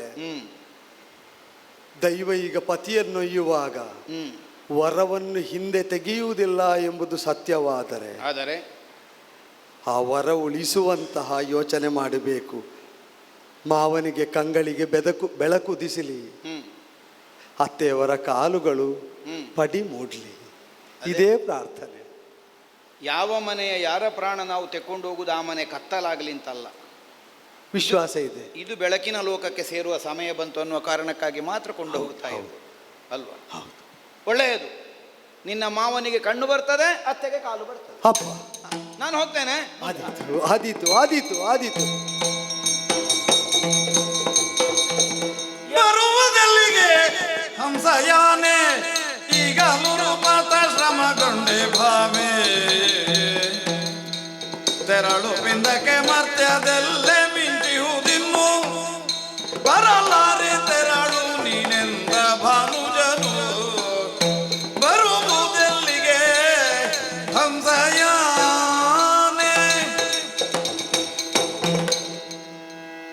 ಸಾವಿತ್ರಿ, ಯಮಧರ್ಮ. ಈಗ ತಿರುಗಿ ನೋಡಿದ್ ನಾನು. ಈಗ ವರ ಕೊಟ್ಟಲಿಗೂ ನೀನು ಹಿಂದೆ ಹೋಗಲಿಲ್ಲ. ಹೌದು, ವರ ಕೊಟ್ಟದ್ದು ಅತ್ತೆ ಮಾವಂದಿರಿಗೆ, ಅದಕ್ಕೆ ಕೃತಜ್ಞಳು, ಕೃತಾರ್ಥಳು. ಹೌದಪ್ಪ. ಆದ್ರಿಂದಲೇ ಕೈ ಮುಗಿದು ಬರ್ತಾ ಇದ್ದೇನೆ. ಅಲ್ಲ, ಮತ್ತು ನೀನು ನನ್ನನ್ನು ಅನುಸರಿಸಿಕೊಂಡೇ ಬರ್ತಾ ಇದ್ದೀಯಲ್ಲ. ಹೌದು. ಹಂಸಯಾನ ಅಂತ ಹೆಣ್ಣನ್ನು ಕರೆಯುವುದು ಕೇವಲ ಭೌತಿಕವಾದಂತಹ ನಡಿಗೆಗೆ ಸಂಬಂಧಿಸಿ ಮಾತ್ರ ಅಲ್ಲ. ಯಾವುದು ಆಚರಣ ಯೋಗ್ಯ, ಯಾವುದು ಆಚರಿಸಬಹುದಾದದ್ದಲ್ಲ ಅನ್ನುವುದನ್ನು ಅರಿತು ತನ್ನ ಬದುಕಿನಲ್ಲಿ ನಡೆಯುವಂತಹ ಗುಣವನ್ನು ಅವಳು ಹೊಂದಿರಬೇಕು ಅನ್ನುವುದಕ್ಕಾಗಿಯೇ ಹಂಸಯಾನೆ ಅಂತ ಕರೆಯುವುದು ಸರಿ. ಯಾಕೆ? ಒಳಿತು ಕೆಡುಕುಗಳನ್ನು ವಿಭಜಿಸಿ ಒಳಿತನ್ನು ಮಾತ್ರ ಪರಿಗ್ರಹಿಸಬಹುದಾದಂತಹ ಒಂದು ಗುಣವನ್ನು ಹಂಸದಲ್ಲಿ ಪ್ರಪಂಚ ಗುರುತಿಸಿತು. ಹಂಸ ಕ್ಷೀರ ನ್ಯಾಯ ಗೊತ್ತಿದೆಯಲ್ಲ. ಯಾವುದು ಸ್ವೀಕರಿಸಲ್ಪಡಬೇಕು, ಎರಡೂ ಒಂದಾಗಿರ್ತದೆ. ಲೋಕ ಅಂದರೆ ಹಾಗೆ. ಅದರಲ್ಲಿ ಯಾವುದು ಒಳಿತು ಅಷ್ಟನ್ನು ಮಾತ್ರ ಸ್ವೀಕರಿಸಿಕೊಂಡು ನನ್ನ ನಡೆಯನ್ನು ಮುಂದುವರಿಸಿಕೊಂಡು ಹೋಗಬೇಕಾದಂತಹ ಬದ್ಧತೆ ಇದ್ದವಳು ಹೆಣ್ಣು ಅನ್ನುವ ಕಾರಣಕ್ಕಾಗಿಯೂ ಹಂಸಯಾನೆ. ಸರಿ. ಅದೇ ಹೌದಾದರೆ ಬರುವುದೆಲ್ಲಿಗೆ ಹಂಸಯಾನೆ? ಇದನ್ನು ನಾನು ಕೊಂಡು ಹೋಗಬೇಕಾದದ್ದು, ನೀನು ಮರಳಿ ಮನೆಗೆ ಹೋಗಬೇಕಾದದ್ದು ಅನ್ನುವಂತಹ ತಿಳುವಳಿಕೆಯುಳ್ಳವಳಾಗಿಯೂ ಮತ್ತೆ ನನ್ನನ್ನೇ ಅನುಸರಿಸಿಕೊಂಡು ಬರ್ತಾ ಇದೆಯಲ್ಲ, ಎಲ್ಲಿಗೆ? ಕಾಯದಲ್ಲಿದ್ದ ಚೇತನವನ್ನೇ ಗಮನಿಸಿದರೆ ಹಂಸಕ್ಷೀರ ನ್ಯಾಯ ಬಲ್ಲವರಿಗೆ ಈಗ ಕ್ಷೀರ ಯಾವುದು, ನೀರ ಯಾವುದು ಸನ್ನಿಧಾನಕ್ಕೆ ಗೊತ್ತು. ಕಾಯದಲ್ಲಿದ್ದ ಚೇತನವೇ ಹಂಸ. ಈಗ ಹಂಸ ಸ್ವೀಕರಿಸಬಹುದಾದ ಕ್ಷೀರ. ಕಾಯವನ್ನು ನೀರ ಅಂತ ಒಪ್ಪಿದರೆ ನೀರವನ್ನು ಬಿಟ್ಟು ಕ್ಷೀರ ಅಗಲವ ಸನ್ನಿವೇಶದಲ್ಲಿ ಹಂಸ ಸ್ವೀಕರಿಸಬೇಕಾದ್ದು ಕ್ಷೀರವನ್ನೇ, ನೀರವನ್ನಲ್ಲ. ಆದ್ರಿಂದಲೇ ಬರ್ತಾ ಇದ್ದೆ. ಈಗ ಹಂಸ ಕ್ಷೀರ ನ್ಯಾಯ ಅಂತ ನಾನು ಹೇಳಿದ್ದೆ ಆ ಕಾರಣಕ್ಕೆ. ಹಂಸಯಾನೆ ಅಂತ ಹೇಳಿದಾಗ ಸ್ಫೂರ್ತಿಗೊಂಡದ್ದೇ ಆದ್ರಿಂದ. ನೀರು ಬೆರೆಸಿದ ಹಾಲಿಟ್ಟಾಗ ಹಂಸವನ್ನು ಆಯ್ಕೆಗಾಗಿ ಬಿಟ್ಟರೆ ಆಯ್ಕೆಗೆ ಬಿಟ್ಟವನಿಗೆ ಉಳಿಯುವುದು ನೀರು ಮಾತ್ರ, ಹಾಲು ಸಿಕ್ಕುವುದಿಲ್ಲ. ಹೌದು. ಹಾಲನ್ನೆಲ್ಲ ಅದು ಕುಡಿಯುತ್ತದೆ, ನೀರನ್ನು ಉಳಿಸ್ತದೆ. ಹೌದು. ಈಗ ನಿನಗೆ ನೀರನ ದೇಹ ಉಳಿದಿದೆ. ಹೌದು. ಆದರೆ ಅದಕ್ಕೆ ಕಾರಣವಾದ ಪ್ರಾಣ ಸಿಕ್ಕುವುದಿಲ್ಲ. ಅದು ಹಾಲಿನಂತೂ ನನ್ನ ಕೈಗೆ ಬಂದಾಗಿದೆ. ಆದರೆ ಹಂಸಯಾನೆ ಅಂತ ಹೇಳಿದ ಮೇಲೆ ಹೋಗುವ ಸಾಮರ್ಥ್ಯ ಇರುವಾಗ ಬಾರದೆ ಮತ್ತೇನು ಮಾಡಲಿ? ಎಲ್ಲಿಗೆ? ನೀನು ಒಯ್ಯುವುದೆಲ್ಲಿಗೋ ಅವನನ್ನು ಅಲ್ಲಿಗೆ. ಈಗ ನಾನು ನಿನಗೆ ತೊಡಕುಂಟು ಮಾಡಿ ಬರ್ತಾ ಇರುವುದಲ್ವಲ್ಲ, ನೀವು ಒಯ್ಯಬೇಡ ಅಂತ ನಿನ್ನ ಕರ್ತವ್ಯವನ್ನು ನಾನು ನಿರ್ಬಂಧಿಸಿದನೋ? ಇಲ್ಲ ಇಲ್ಲ. ಈಗ ನನ್ನನ್ನು ನೀನು ನಿರ್ಬಂಧಿಸಕೂಡದಲ್ಲ. ಈಗ ಪತಿಯಾದವನು ಸ್ವಯಂ ತಾನೇ ಆಗಿ ಎಲ್ಲಿಗೇ ಹೋಗಲಿ, ಅನುಸರಿಸಬೇಕಾದ್ದು ಸತಿ ಧರ್ಮ ಹೌದು. ಬಲಾತ್ಕಾರದಿಂದ ಅನ್ಯರಿಂದ ಅವನು ಒಯ್ಯಲ್ಪಡಲಿ, ಅವ ಬೇರೆಯವರಿಂದ ಕರೆದೊಯ್ಯಲ್ಪಟ್ಟವನೆಂಬುದರಿಂದ ಸತಿಯಾದವಳು ಹಿಂದುಳಿಯುವುದು ಸಮ್ಮತವೇ? ಒಯ್ಯಲ್ಪಡಲಿ, ತಾನಾಗಿ ಹೋಗಲಿ, ಅವನಿರುವಲ್ಲಿ ಇರುವುದು ಸತಿಗ ಪರಮಗತಿ ಅಂತ ಒಪ್ಪಿಯೇ ಬರ್ತಾ ಇರುವುದರಿಂದ ನೀ ಮುಂದುವರಿ, ನಾ ಹಿಂದರಿತೆ. ನಿನ್ನ ದಿಟ್ಟತನ ದೀಪಕದ ನುಡಿಗಳನ್ನ ದೀಪಿಸಿತು ಚಿತ್ತವನ್ನ ಬೇಡುವರವೋಪ ಹೊರತಾಗಿ ಜನ್ಮ ಬಾಪುರೇ. ಬಾಪುರೇ, ನಿನ್ನದಾದಂತಹ ನಿಯಮ ನಿಷ್ಠೆ ನಮಗೆ ಇಷ್ಟ ಆಗಿದೆ. ಇನ್ನೊಂದು ವರ ಕೊಡ್ತೇನೆ, ಅವನ ಪ್ರಾಣ ಅಲ್ಲ, ಬೇಕಾದ್ದನ್ನು ಕೇಳು. ಆಗಲಿ ಆಗಲಿ. ನನಗೆ ನಿನ್ನೊಲವಿನ ಕುರಿತಾಗಿ, ನಿನ್ನ ದಯೆಯ ಕುರಿತಾಗಿ, ನಿನ್ನ ಕಾರುಣ್ಯದ ಕುರಿತಾಗಿ ಅಚಲ ಶ್ರದ್ಧೆ ಇದ್ದದ್ದರಿಂದಲೇ ಮಹಾಮಹಿಮನಾದ ನೀನು ಹೀಗೆ ಕರುಣಿಸುವುದು ಹೌದಾದ್ರೆ, ಸ್ವಾಂತ ಸತುನಿ ಕೊಡಲನಂತ ಹಸ್ತದೊಳು ಶಾಂತ ಚಿತ್ತದೊಳೆರಡು ಕೈಯ ನೊಡ್ಡುವೆನು ಅಂತರಿಸಿದ ಸಿರಿ ಬರಲಿ ಮಾವನಿಗೆ ಮುಂದಿನಂದೈಕ ಧರ್ಮದ ಬುದ್ಧಿ ಅವಗೆ ಮುಂದಿನಿಂದಧಿಕ ಧರ್ಮದ ಬುದ್ಧಿ ಅವಗೆ ಕೈಯ ಒಡ್ಡುವೆ.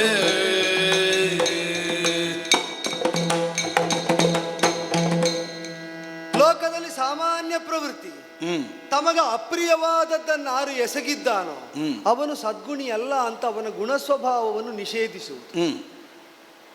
ಪ್ರಿಯಾಪ್ರಿಯತೆಗಳ ಹಂಗಿಲ್ಲದೆ ಕರ್ತವ್ಯನಿಷ್ಠನಾಗಿ ಧರ್ಮನಿಬದ್ಧನಾಗಿ ಧರ್ಮವೇ ಮೂರ್ತಿವೆತ್ತ ಸ್ವರೂಪದಲ್ಲಿ ನಿನಗೆ ವಿಹಿತವಾದ ಕರ್ಮವನ್ನು ಮಾಡುವ ನೀನು ಸ್ವಾಂತದಲ್ಲಿ ಹೊಂದಿರುವುದು ಸದ್ಗುಣಗಳನ್ನೇ ಅಂತ ಅಚಲ ವಿಶ್ವಾಸ ಉಂಟು ಪ್ರಭು. ಆದ್ದರಿಂದಲೇ ಕೊಟ್ಟ ವರವನ್ನು ಹಿಂದಿರುಗಿಸದೆ ಸೂರ್ಯಾಗ್ನಿ ಸಮನಾದಂತಹ ತೇಜಪೂರ್ಣತೆಯಿಂದ ನನ್ನ ಮಾವನ ಕಂಗಳ ಬೆಳಕನ್ನು, ಅತ್ತೆಯ ಕಾಲುಗಳ ಸಾಮರ್ಥ್ಯವನ್ನು ಮರಳಿಸಿದ ನೀನು ಕೊಟ್ಟ ವರವನ್ನು ಹಿಂತೆಗೆಯುವುದಿಲ್ಲ, ವರವನ್ನು ಹಿಂತೆಗೆಯುವುದಿಲ್ಲ ಎಂಬ ಆಶಯದಿಂದಲೇ ಕೇಳುವುದು. ನಷ್ಟ ಸಾಮ್ರಾಜ್ಯ ಕಳ್ಕೊಂಡಿದ್ದಾನೆ. ಬದುಕಿದ್ದರೆ ಮರಳಿ ಹೊಂದುವುದಕ್ಕೆ ಸಂಕಲ್ಪಬದ್ಧರಿದ್ದರವರು. ಈಗ ಅವರ ಕಲ್ಪವನ್ನೇ ಇಲ್ಲವಾಗಿಸಿ ನೀವು ಒಯ್ಯುತ್ತಾ ಇರುವುದರಿಂದ ಅವರು ಮಾಡಬೇಕಿದ್ದದ್ದನ್ನು ಸಾಧಿಸಬೇಕಾದ ಹೊಣೆಯರಿತ ಸತಿಯಾಗಿ ನಾನು ಆಡುವುದು ಅಲ್ಲ, ಬೇಡುವುದು. ಅವರ ನಷ್ಟ ಐಶ್ವರ್ಯ, ಸಾಮ್ರಾಜ್ಯ ಎಲ್ಲವೂ ಸ್ಥಿರವಾಗಿ ಆ ಸ್ಥಿರ ಅವರಿಗೆ ಲಭ್ಯವಾಗುವಂತಾಗಿ ಪೂರ್ವಾಧಿಕ ಧರ್ಮದಿಂದ ಅವರದನ್ನು ಪಾಲಿಸುವಂತಾಗಲಿ. ನೀನು ಆಗವರ ಕೇಳುವಾಗಲೇ ನನಗೊಂದು ಅನುಮಾನ ಬಂದಿತ್ತು. ಓ, ಕಣ್ಣುಗಳನ್ನು ಕಳ್ಕೊಂಡ, ಕಾಲು ಕಳ್ಕೊಂಡಂತಹ ನಿನ್ನ ಮಾವ ಅತ್ತೆಯಂದಿರಿಗೆ ಗತವಾದದ್ದು ಒದಗಲಿ ಅನ್ನುವಂತಹ ವರವನ್ನು ನೀನು ಕೇಳಿದ್ದಿ. ಆದರೆ ಕಣ್ಣು ಬಂದೀತು, ಅತ್ತೆಗೆ ಕಾಲೂ ಬಂದೀತು. ಆದರೆ ಕಣ್ಣು ಕಾಲುಗಳ ವಿನಿಯೋಗವನ್ನು ಯಾವ ಮುಖದಿಂದ ಅವರು ಕಂಡುಕೊಂಡವರು? ಈ ಮೊದಲು ಪ್ರಜೆಗಳ ಸುಖ, ಪ್ರಜೆಗಳ ನೆಮ್ಮದಿ, ಪ್ರಜೆಗಳ ಇಷ್ಟ, ಧರ್ಮ ಪರಿಪಾಲನೆ, ಇದಕ್ಕಾಗಿ ತಮ್ಮ ಶರೀರದ ಅವಯವಗಳನ್ನು ವಿನಿಯೋಗ ಮಾಡಿದ ಅವರು ಒಂದು ಕಾಲಕ್ಕೆ ಕಣ್ಣು ಕೈಕಾಲು ಕಳ್ಕೊಂಡ ಕಾಲದಲ್ಲಿ ಆದರೂ ಮನಸ್ಸಿನಲ್ಲಿ ಏನು ಭಾವಿಸಿಯಾರು? ಪ್ರಜೆಗಳ ಕಷ್ಟ ನೋಡಲಿಕ್ಕಾದರೂ ನಮಗಿಲ್ಲಲ್ಲ, ಒಳ್ಳೆದಾಯಿತು ಕೊರಡುತ್ತಾನೆ, ಹೀಗೆ ಭಾವಿಸಿರ್ಬೋದು. ಈಗ ಕಣ್ಣು ಕೈಕಾಲುಗಳಲ್ಲಿ ಮೊದಲನೇ ಶಕ್ತಿ ಬಂದ ಮೇಲೆ ಪ್ರಜೆಗಳು ಇನ್ನಾರಿಂದಲೋ ಆಳಲ್ಪಡುತ್ತಿರುವುದನ್ನು ಕಂಡಾಗ ಇವರ ಮನಸ್ಸಿಗೆ ಎಷ್ಟು ನೋವಾಗಲಿಕ್ಕಿಲ್ಲ. ಹೌದು, ಒಳ್ಳೆ ವರ ಕೇಳಿದ್ದು. ನಾನು ಆಗ ಕೇಳದಿದ್ದದ್ದು ದೇವರು ಸಾಮರ್ಥ್ಯ ಕೊಟ್ಟು ಅದನ್ನು ವಿನಿಯೋಗಿಸದೆ ದೇವರನ್ನೇ ಬೇಡುವವರಿಗೆ ಅನುಗ್ರಹಿಸುವುದಿಲ್ವಂತ. ಕಣ್ಣು ಕಾಲು ಬಂದ ಮೇಲೆ ರಾಜ್ಯವನ್ನು ಹೊಂದಿಸಿಕೊಡಬೇಕಾದವರು ನನ್ನವರು. ನಿನ್ನ ದಯೆಯಿಂದ ಅವರನ್ನು ನೀ ಮರಳಿಸಿದರೆ ಹ್ಮ್. ರಾಜ್ಯವನ್ನು ಅವರು ಹೊಂದಿಸ್ತಾರೆ ಅಂತ ವಿಶ್ವಾಸ ಇತ್ತು. ಅವರನ್ನು ಮರಳಿಸದೆ ವರ ಕೊಡ್ತೇನೆ ಅಂದಾಗ ಅವರು ಹೊಂದಿಸಬೇಕಾದ ರಾಜ್ಯ ಕೇಳಿದೆ. ಅವರನ್ನೇ ಕೊಟ್ಟರೆ ನನಗೆ ಈ ವರ ಬೇಡ ಅಂತಲ್ಲ, ಇಲ್ಲದಿದ್ದರೂ ಸರಿ. ಯಾಕೆಂದ್ರೆ ರಾಜ್ಯ ಹೊಂದಿಸುವುದಕ್ಕೆ ಅವರಿದ್ದಾರೆ. ಅವರನ್ನು ಇದು ವರ ಕೊಡ್ತಿ ಅಂತಾದರೆ ರಾಜ್ಯ ಬೇಕು. ಈಗ ನಿನ್ನ ಒಬ್ಬ ವರನ ಬದಲಿಗಾಗಿ ಇಲ್ಲಿ ಮೇಲೆ ಮೇಲೆ ವರ ಕೊಡ್ತಾ ಇರುವುದು. ತಥಾಸ್ತು, ಬರ್ತದೆ ಅವನಿಗೆ. ಧನ್ಯೋಸ್ಮಿ. ಎಲ್ಲ ಮತ್ತು ಬರ್ತಾ ಇದೆಯಲ್ಲ ನೀನು. ಏನಮ್ಮ ನಿನ್ನ ಮನದ ಬಯಕೆಯೋ ಸಾನೂರ ಗದಿಯುವತಿಯೇ ಬೇಳು ಬೇಳು ನೋಡಲ್ಲಿ ಅದಿವಕ್ರವನ್ಯವದು ದಾಟುವುದು ಕಷ್ಟ, ನೋಡಿಲ್ಲುತ್ತರಿಸಲ ಸಾಧ್ಯ ವೈತರಣಿ ನಡೆಯಗೊಳಾಡಿಸದಿರು ಎನ್ನನು ಕೆಡುಕು ದುಡುಕಿ ಬಗೆಯದು ಏನಮ್ಮ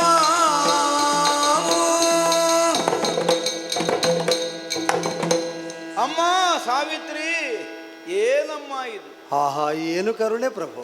ಒಬ್ಬಳಾಕೆ ಕುಲವಧುವನ್ನಿಸಿಕೊಂಡವಳದ್ದಾದಂತಹ ಕರ್ತವ್ಯ ಏನು?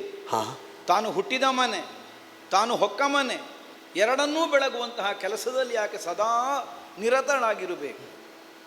ಮೆಚ್ಚಿದೆ ನಾನು. ಏನಮ್ಮ ನಿನ್ನದ್ದಾದಂತಹ ಸತೀತ್ವ? ನೀನು ಬಂದ ಮೇಲೆ ಸಾಮ್ರಾಜ್ಯ ಕಳಕೊಂಡದ್ದಲ್ಲ ನಿನ್ನ ಅತ್ತೆ ಮಾವ, ಅಲ್ಲ.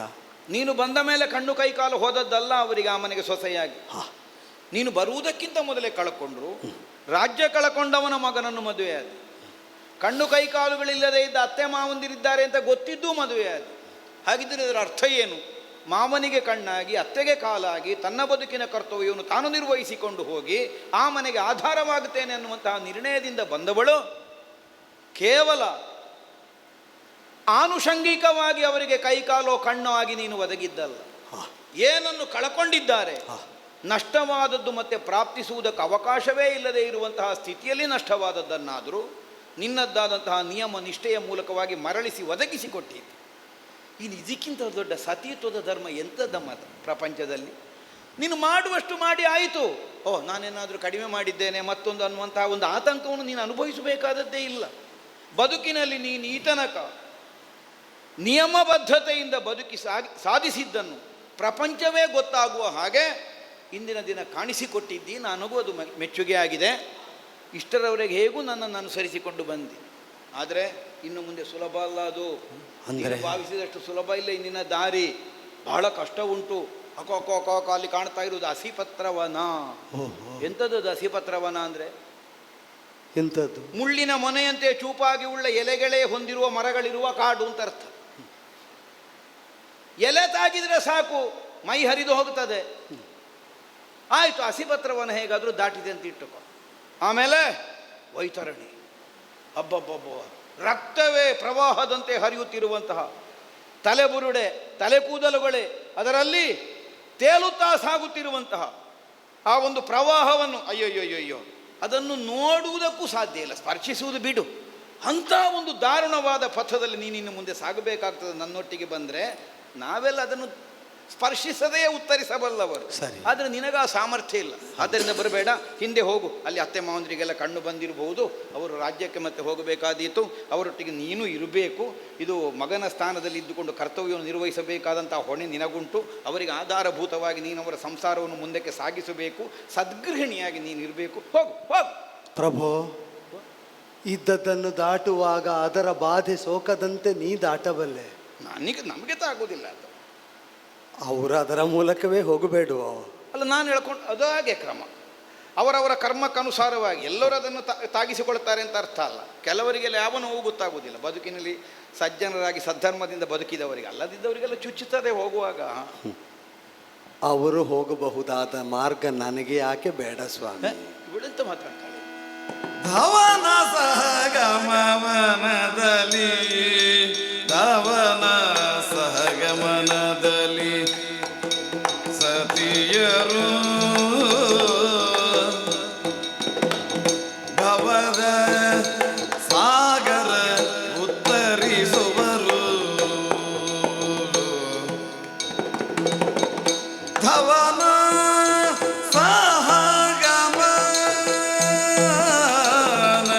ಸಹಗಮನದಲ್ಲಿ ಸತಿಯರು ಭವದ ಸಾಗರ ಉತ್ತರಿಸುವರು.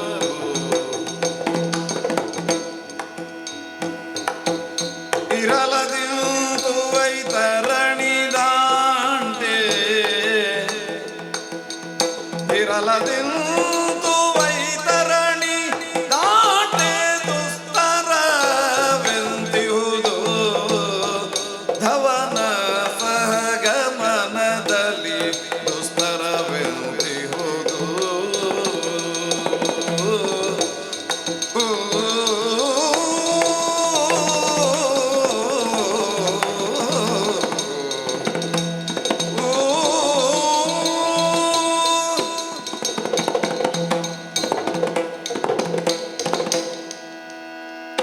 ಪ್ರಭೋ,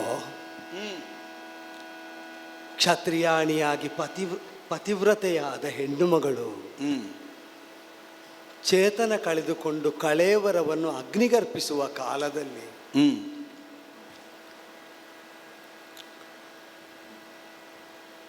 ಏರಿ ಹೋಗ್ತಾಳೆ ಪ್ರಭೋ.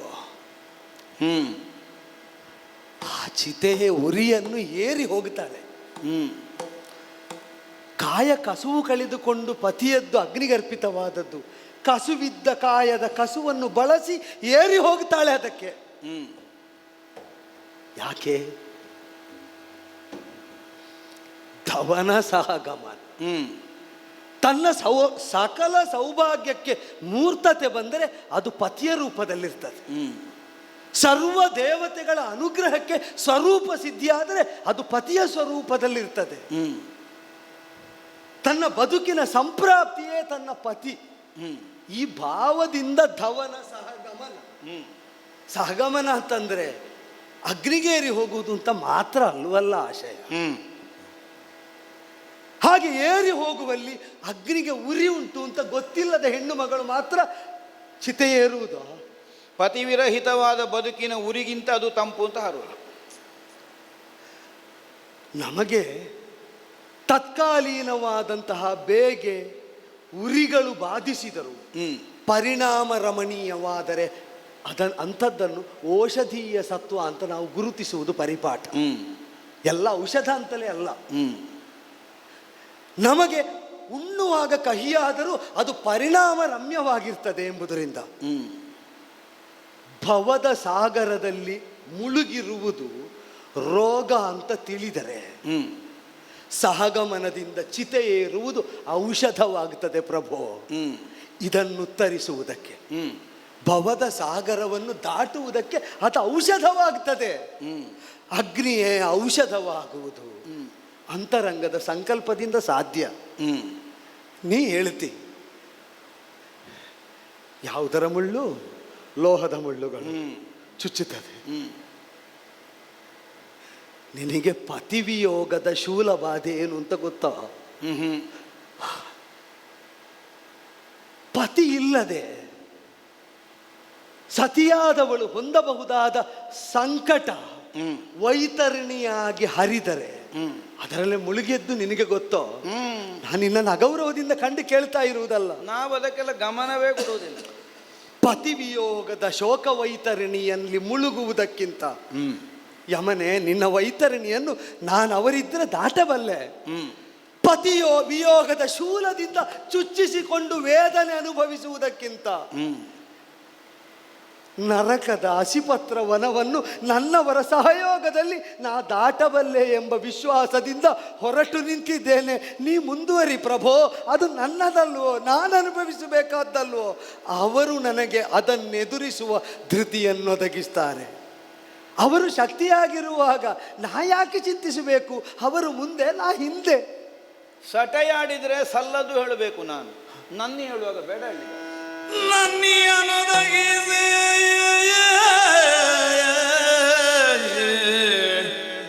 ಶ್ರದ್ಧೆಯೇ ಉನ್ನತ ಕೀಲೆನುವ ಮಾದರಿಯಾದೆಯ ಭದ್ರೆಯ ನಿನ್ನಯ ಭಕುತಿ ಭ್ರಮಿಷ್ಠತೆಯನ್ನಳವಡಿಸಿದೆಯೇ ಬೇಡುಗಳ ಜಗತ್ತನ ಬಿಟ್ಟು ಭದ್ರೆಯ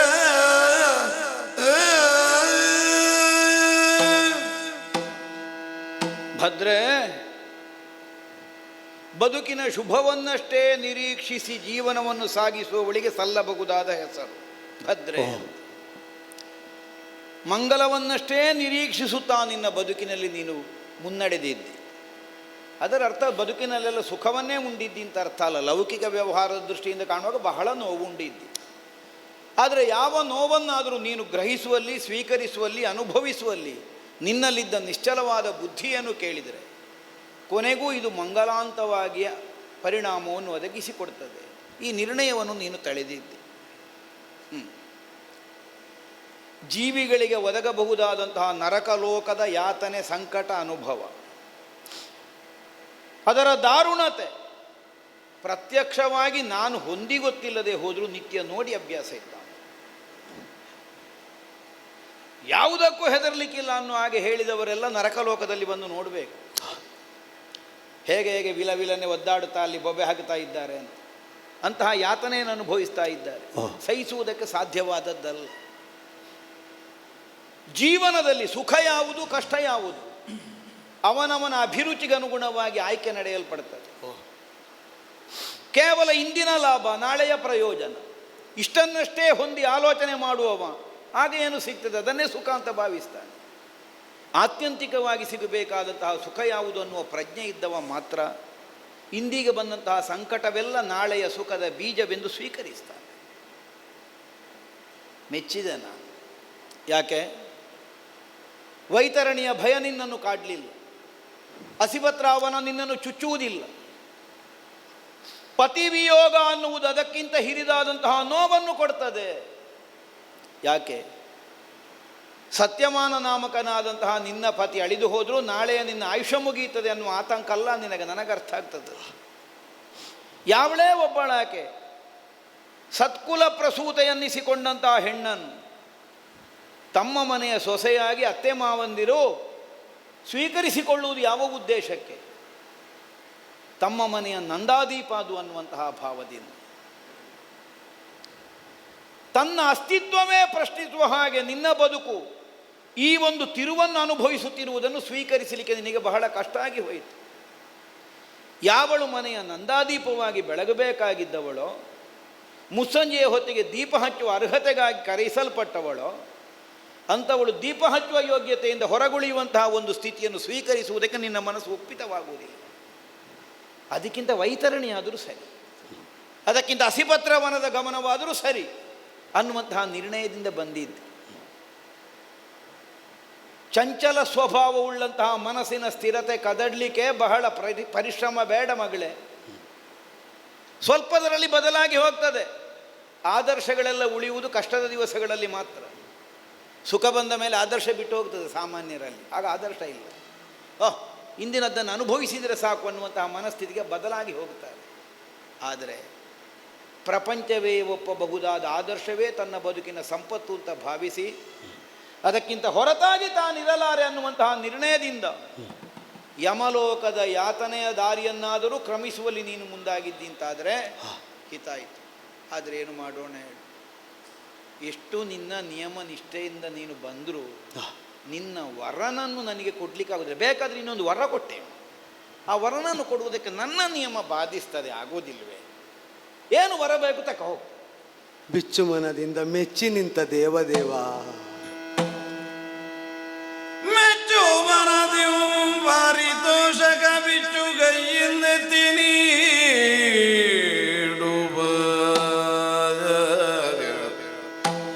ಹೆಚ್ಚುಗೆಯ ದಾತಾರ ಪ್ರಾಜಾಪತ್ಯ ನಿನ್ನೊಡನೆ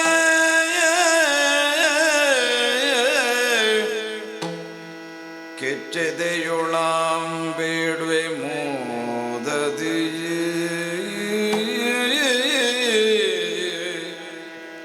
ಹೆಚ್ಚಳದ ಸಂಭಾವನೆಯನೇ ನಚ್ಚುಗೆಯ ದರ್ಭಕರ ಶತಾವವು ಪಾಲಿಬುದು ಬಿದಗೆ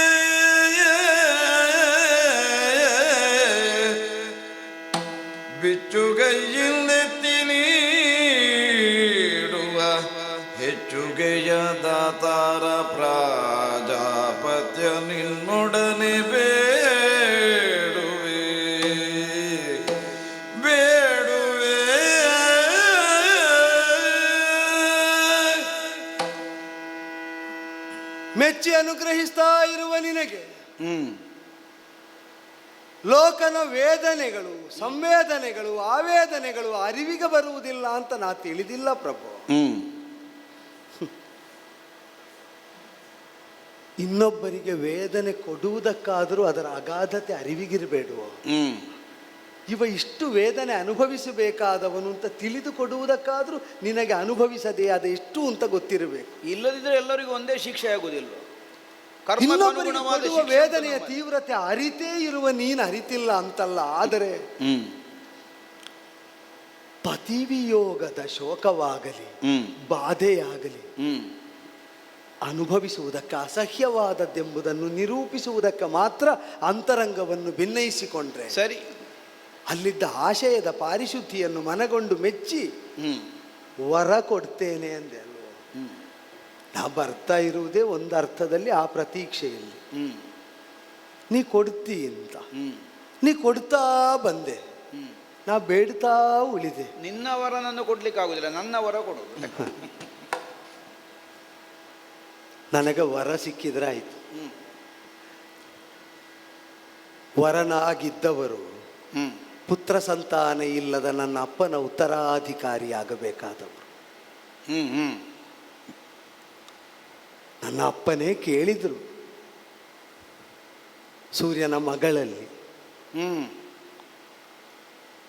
ಏನು ಮರುನುಡಿಯದೆ ನೀನು ಕೊಂದಿದ್ದನ್ನು ಹಿಡ್ಕೊಂಡು ಹೊರಡಬೇಕು ಅಂತ ಆಡಿದ್ರು. ಅಂದರೆ ಪ್ರಸಾದವಾಗಿ ಸಿಕ್ಕಿದ್ದೇನುಂಟು ಅದಷ್ಟೇ ನಿನ್ನ ಪ್ರಾಪ್ತಿ ಅಂತ ತಿಳಿದು ಮಾರುತ್ತರ ಕೊಡದಿರು ಅಂತ ನಿರ್ಬಂಧಿಸಿದಳು ಸಾವಿತ್ರಿ ದೇವಿ. ಪ್ರಾಪ್ತಿಯ ಬಗ್ಗೆ ಪ್ರಶ್ನೆ ಮಾಡಲಿಕ್ಕಿಲ್ಲ ಅಂತ ಎಚ್ಚರಿಸಿಯೇ ಕೊಟ್ಟದ್ದು.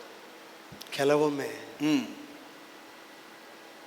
ಕೆಲವು ಪ್ರಶ್ನೆ ಕೆಲವರು ಕೇಳಬಾರದು, ಮತ್ತಾರೋ ಕೇಳಬಹುದು ಅಂತಲೂ ಇರ್ತದೆ. ಅಪ್ಪ ಕೇಳಬಾರದನ್ನು ಬಹುಶಃ ಮಗಳೇ ಕೇಳಬೇಕು ಅಂತ ನಿಯತಿ ಉಂಟೋ ಏನೋ, ಯಾರು ಬಲ್ಲರು. ಬಹುಶಃ ಮಗಳು ಕೇಳಲಿಕ್ಕೆ ಇರುವುದರಿಂದ ಅಪ್ಪ ಕೇಳಬಾರದು ಅಂತ ಹೇಳಿದ್ದ ಏನೋ. ಇನ್ನೂ ಒಂದು, ಅದನ್ನು ಕೇಳಬೇಕಾದದ್ದು ಮಗಳಲ್ಲಿ ಅಲ್ಲ ಮಗನಲ್ಲಿ ಅಂತ ಇರಬಹುದೋ ಏನೋ. ಓ ಅಲ್ಲ, ಸೂರ್ಯನ ಮಗನಲ್ಲಿ ಅಲ್ಲ ಅದನ್ನು ಕೇಳಬೇಕಾದ್ದು, ಸೂರ್ಯನ ಮಗನಲ್ಲಿ ಅಂತ ಇದ್ರೆ ಅದಕ್ಕೆ ಅವಳು ಹೇಳಿದ್ದು, ನೀ ಮಾರುತ್ತರ ಕೊಡಬೇಡ, ಕೇಳಬೇಕಾದವ ಸಕಾಲದಲ್ಲಿ ಕಾಣಿಸಿಕೊಳ್ತಾನೆ, ಅವನಿಗೆ ಕಾಲ ಅಂತ ಹೆಸರು ಅಂತ.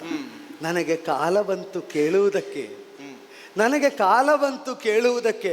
ನನ್ನ ಅಪ್ಪನಿಗೆ ನನ್ನವರೇ ಪುತ್ರನಾಗಿ ಉತ್ತರಾಧಿಕಾರಿ ಆಗುವುದಕ್ಕೆ ಪ್ರತಿಬಂಧಕವಾಗಿ ನೀನು ಈತಿ ಅಂತಾದರೆ ಶತಾಧಿಕ ಸುಪುತ್ರರನ್ನು ನನ್ನ ಅಪ್ಪನಿಗೆ ಕೊಟ್ಟು ಅವರನ್ನು ಪುತ್ರವಂತರನ್ನಾಗಿಸಬೇಕು. ಇದೀಗ ನಿನಗೆ ನಾನೇ ನೆನಪು ಮಾಡಿ ಒಟ್ಟಾಗಾಯ್ತು ಅಂದ ಕಡೆ. ಹೆಣ್ಣಾದವಳು ಉಭಯ ಕುಲೋದ್ಧಾರಿಣಿ ಹೇಳಿದ ನಾನು, ಅದನ್ನು ಹಿಡ್ಕೊಂಡು ನೀನು ಈಗ ಕೇವಲ ಅತ್ತೆ ಮನೆ ಬೆಳಗಿದ್ರೆ ಸಾಲದು, ಪಿತೃಗೃಹ ಬೆಳಗು ಬೇಡವಾ ಅಲ್ವಾ? ಒಬ್ಬ ಸತ್ಪುತ್ರನನ್ನು ಪಡೆಯಬೇಕು ಅನ್ನುವಂತಹ ನಿರೀಕ್ಷೆಯಿಂದ ಸವಿತೃ ದೇವತೆಯ ಅನುಗ್ರಹಕ್ಕಾಗಿ ಪ್ರಯತ್ನಿಸಿದವ ನಿನ್ನಯ್ಯ 18 ವರ್ಷ ಕಾಲ. ಹೌದು. ಮಿತಾಹಾರಿಯಾಗಿ, ಜಿತೇಂದ್ರಿಯನಾಗಿ, ವ್ರತಸ್ಥನಾಗಿ ಸಾವಿತ್ರಿ ದೇವತೆಯ ಅನುಗ್ರಹ ವಿಶೇಷಕ್ಕೆ ಪಾತ್ರನಾದ. ಈಗ ತಂಗಿಯ ಅನುಗ್ರಹ ಮಾತ್ರ ಸಾಲದ, ಅಣ್ಣನ ಅನುಗ್ರಹವೂ ಬೇಕು ಅಂತ ಆಯಿತು. ಆಗಲಿ ಆಗಲಿ ಆಗಲಿ. ಉತ್ತಮ ಗುಣಾಢ್ಯರಾದ ಕ್ಷತ್ರಿಯ ಕುಲೋತ್ತಂಸರಾಗಿ ವಿಜೃಂಭಿಸಬಲ್ಲ ಸಕಲ ಅರ್ಹತೆಯನ್ನು ಹೊಂದಿದ 100 ಮಂದಿ ಕುಮಾರಕರು ನಿನ್ನ ತಂದೆಗೆ ಸಿಗ್ತಾರೆ. ಹೋಗುವ ಹೋಗುವ ಹೋಗುವ ಹೋಗುವ. ಅಯ್ಯೋ ಅಯ್ಯೋ, ಇಲ್ಲಿದ್ದಂತಹ ವೇದನೆ ಆಕ್ರಂದನ ಅದು ಅದು ಇದು ನಿತ್ತಲ್ಲೇ ನನ್ನನ್ನು ನಡುಗಿಸ್ತಾ ಉಂಟು. ನೋಡಿದ್ಯಾ ಅವರ ಕೂಗು ನೋಡಿದ್ಯಾ? ನೀವು ಅಳಬೇಡಿ, ನೀವು ಚಿಂತಿಸಬೇಡಿ. ಇಷ್ಟು ಅಳುತ್ತಾ ಇದ್ದರೂ ಯಾಕೆ ನೆನಪಾಗ್ತಾ ಇಲ್ಲ? ಹೇಳಿ ಹೇಳಿ ನಾರಾಯಣ. ನೀ ನರಕವಾಸಿಗಳೆಲ್ಲ ನಾರಾಯಣ ಎನ್ನಿ, ತಾರಕ ಮಂತ್ರವು ರಾಮನಾಮವದೆನ್ನಿ.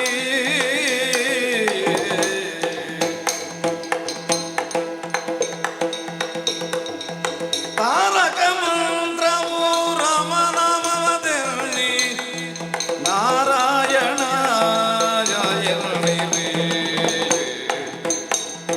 ಕುಂಬಿ ಪಾಕಾದಿಯೊಳ್ ಕಂಗಟ ಪಾಪಿಗಳು ನಾರಾಯಣ ಎನ್ನಿ. ಅಂಬುಜಾಕ್ಷನೇ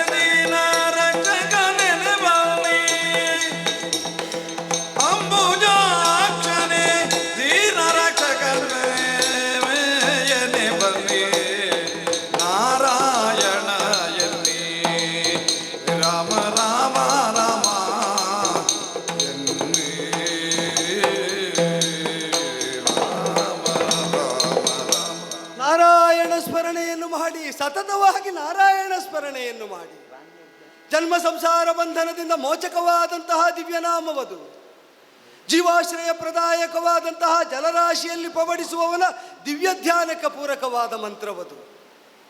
ಸಂಸಾರ ಕಾರಕನೂ ಅವನೇ, ನಾಶಕನೂ ಅವನೇ, ಸಂಸಾರೋದ್ಧಾರಕನೂ ಅವನೇ, ಉದ್ಧಾರಕನೂ ಅವನೇ. ಆದ್ದರಿಂದಲೇ ಜೀವಾಶ್ರಯ ಪ್ರದಾಯಕವಾದಂತಹ ಜಲನಿಧಿಯಲ್ಲಿ ಪವಡಿಸಿರುವ ನಾರಾಯಣ ಸ್ಮರಣ ಮಾತ್ರದಿಂದ ಜನ್ಮ ಸಂಸಾರ ನಾಶನವಾಗುತ್ತದೆ. ಯಾವ ಹಸಿಪತ್ರವನ, ಯಾವ ಕುಂಭೀಪಾಕ, ಯಾವ ವೈತರಣಿ, ಯಾವುದು ನರಕ, ಅಣುರೇಣು ತೃಣಕಾಷ್ಟ ಸ್ಥಾವರ ಜಂಗಮಾದಿಗಳಲ್ಲಿ ವ್ಯಾಪಿಸಿದ್ದರೂ ಕಾಣಲಾಗದವನನ್ನು ಕಾಣುವುದಕ್ಕೆ ಧ್ಯಾನ ಮಾಡಿ, ಶ್ರದ್ಧೆಯಿಂದ ಧ್ಯಾನ ಮಾಡಿ. ನಾರಾಯಣ ಸ್ವರೂಪ ಸ್ಪಷ್ಟ ಇಲ್ಲ ಅಂತಾದರೆ ಅಕ್ಷರ ದ್ವಯದಿಂದ ಮಾತ್ರ ಅವನು ವೇದ್ಯರಾಗುತ್ತಾನೆ. ರಾಶಬ್ದೋ ವಿಶ್ವಜನೋ ಮಶ್ಚಾಪಿ ಈಶ್ವರ ವಾಚಕ, ವಿಶ್ವಾನಾಮೀಶ್ವರೋ ಯೋಹಿ ತೇನ ರಾಮ ಪ್ರಚಕ್ಷತೆ. ಆ ನಾರಾಯಣನನ್ನೇ ರಾಮ ಅಂತ ಕರೆಯುವುದು ಅದಕ್ಕೆ. ರಾ ಅಂದರೆ ವಿಶ್ವದ ಸಮಸ್ತ ಜನರು, ಅದಕ್ಕೆ ಈಶ್ವರ ಅವನೇ ಅಲ್ವ ಸುಖ ದುಃಖಗಳಿಗೆ ಕಾರಣನಾಗಿ ಬಂಧನ ಮೋಕ್ಷಣಕ್ಕೆ ಹೇತುವಾಗುವವನು. ರಾಮ ಅಂದರೆ ವಿಶ್ವದಲ್ಲಿರುವ ಸರ್ವರಿಗೂ ಈಶ್ವರನಾದವನಿಗೆ ರಾಮ ಅಂತ ಅಭಿಧಾನ. ನಾರಾಯಣ ಎನ್ನಿ, ರಾಮ ರಾಮ ಅನ್ನಿ. ಅವನ ಸ್ಮರಣ ಮಾತ್ರದಿಂದಲೇ ನಿಮಗೆ ಸುಖ ಅನುಭೂತಿ ಲಭ್ಯವಾಗಲಿಲ್ಲ ಅಂತಾದರೆ ಲೋಕದಲ್ಲಿ ಯಾವುದೂ ಸತ್ಯ ಅಲ್ಲ ಅಂತ ಅರ್ಥ. ಸ್ಮರಣೆ ಮಾಡಿ, ನಾರಾಯಣ ಎನ್ನಿ. ನಾರಾಯಣ ನಾರಾಯಣ ನಾರಾಯಣ ನಾರಾಯಣ. ಎಲ್ಲಿಗೆ ಬಂದು ತಲುಪಿದೆವು ನಾವು? ಕರೆದು ಸಾವಿತ್ರಿಯನು ಕೆರಳಿಸಲು ಬರದೆಯನ್ನ ಬೆಸೆದು ನುಡಿದಳು ದೇವಿ ಬಿಸಿಯಾಗೆ ತವ ರಕ್ತ ಬಸಿದಿಪ್ಪವರಿದು ಸುರು. ತರುಣಿ, ಯಮದೇವ, ಸಂಯಮಿನಿಯ ಸೀಮೆಯನ್ನು ಬಂದು ಸೇರಿದ್ದೇವೆ. ನೀನು ಕಂಡೆಯಲ್ಲ, ಕುಂಭೀಪಾಕ ರೌರವಾದಿ ನರಕಗಳಲ್ಲಿ ಕರ್ಮ ವಿಪಾಕಕ್ಕನುಸಾರವಾಗಿ ಶಿಕ್ಷೆಯನ್ನು ಅನುಭವಿಸುತ್ತಿರುವಂತಹ ಜೀವಿಗಳನ್ನು, ಅದನ್ನೆಲ್ಲ ನೋಡಿ ಆಗಿದೆ ನಿನಗೆ. ಇನ್ನು ಮುಂದಕ್ಕೆ ನಿನಗೆ ಪ್ರವೇಶ ಇಲ್ಲ ಇಲ್ಲಿ. ಹಿಂದೆ ಹೋಗು. ದೇವ, ಓ, ನನ್ನನ್ನು ಪರಕೀಯಳು ಅಂತ ಭಾವಿಸಿ ಮನೆಯ ಬಾಗಿಲಿನಿಂದ ಹೊರತಳ್ಳುತ್ತಾ ಇದ್ದೀಯಾ? ಮತ್ತು ನೀನು ನನಗೆ ನೆಂಟಾಳ? ಒಳ್ಳೆ ಕಷ್ಟ ಆಯ್ತಲ್ಲ ಬರ ಕೇಳು. ನಮಗೆ ಯಾರ ನೆಂಟತನವೂ ಇಲ್ಲ. ಭಾವ ಅರೀತು, ಓ ಭಾವ ಅರೀತು, ಮಾವ ಅಂತ ಕರೀಲ ನನ್ನನ್ನು? ಹೌದು. ನಾನು ನಿನಗೆ ಯಾವ ದೃಷ್ಟಿಯಿಂದ ಮಾವ? ಸವಿತ್ರ ಸುತೆ ಪ್ರಸಾದ ಜನ ಸವಿತಾರನ ಸೋನು ನೀನು ವಿಂತಿಯ ಬಗೆಯುಳು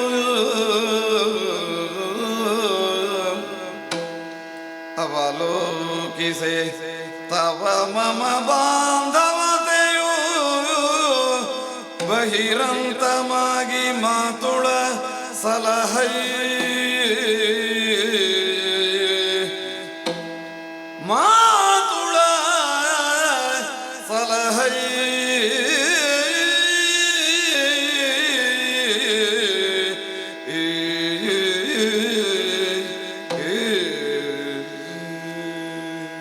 ಸವಿತ್ರ ಸೋನುವು ನೀನು, ಸಾವಿತ್ರಿ ಸುತೆಯು ನಾನು. ಸಾವಿತ್ರಿ ದೇವಿಯಿಂದ ಪ್ರಸಾದಿತಳಾದವಳು. ಸಾವಿತ್ರಿ ದೇವಿ ನಿನಗೆ ಸೋದರಿಯು, ಅವಳು ನನಗೆ ತಂಗಿಯವಳು. ಆದ್ರಿಂದ ನನಗೆ ಮಾವ ಅಲ್ವೋ? ತಂಗಿಯ ಮಾವನ ಮನೆಗೆ ಸೊಸೆ ಬಂದಾಗ ಬಾಗಿಲಲ್ಲೇ ಹೊರ ಹೋಗು ಅನ್ನುವುದು ಯಾವ ನ್ಯಾಯವಾಗುತ್ತದೆ? ಯಮಲೋಕದಲ್ಲಿ ಸಂಬಂಧಗಳಿಲ್ಲ ಅಂತಾದರೆ ಸವಿತ್ರವನ್ನು ಪಿತೃಸ್ಥಾನದಲ್ಲಿ ಕಾಣುವುದಕ್ಕಿಲ್ವಲ್ಲ? ಈಗ ಒಳ ಹೊರಗೊಲ್ಲಿ ಒಂದೊಂದಿಲ್ವಲ್ಲ? ಒಳಗೆಯೇ ಪಿತೃಭಕ್ತಿ ಸವಿತಾರ ನಡೆಗೆ ಇರುವುದಾದರೆ ಈ ಸೊಸೆಯೆಡೆಗೆ ದಯಾಪೂರ್ಣವಾದ ವರ್ತನೆ ಬೇಡವೆ? ಬಲ್ಲರೆ, ಸಂಬಂಧವೇ ಇಲ್ಲದೆ ಇದ್ದವ ನಾನು ಅಂತ ಹೇಳಿದ್ದಲ್ಲ.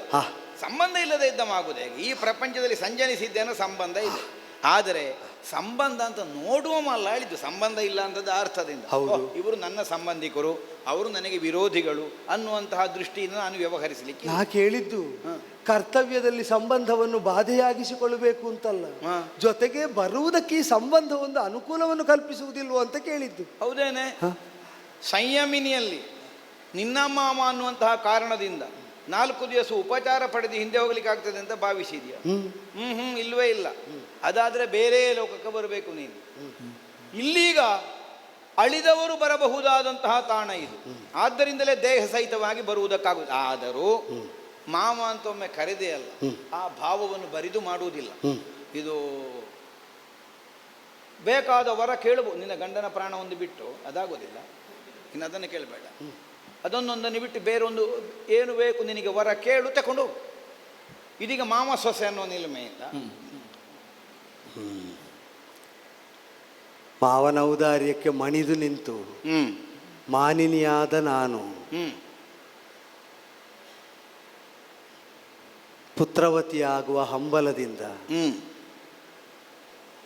ಆ ಯೋಗವನ್ನು ಕರುಣಿಸಬೇಕು ಅಂತ ಕೇಳಿದರೆ, ಸತ್ಪುತ್ರವತಿಯಾಗುವಂತಹ ಸುಯೋಗವನ್ನು ಔದಾರ್ಯದ ನಿಧಿ ಎನಿಸಿದಂತಹ ನೀ ದಯಪಾಲಿಸಿದರೆ ನಾ ಕೃತಜ್ಞಳು, ಕೃತಾರ್ಥಳು. ಅನುಗ್ರಹಿಸು ದೇವ. ಇತನೀಗ ಸಾವಿತ್ರಿಯೇ ನಿನ್ನ ಮನದ ಭೀಷ್ಟವನು ಬೇಸರಗೊಳ್ಳದೆ ಪತನವ ಸಾರೆನುದ ನುಡಿದ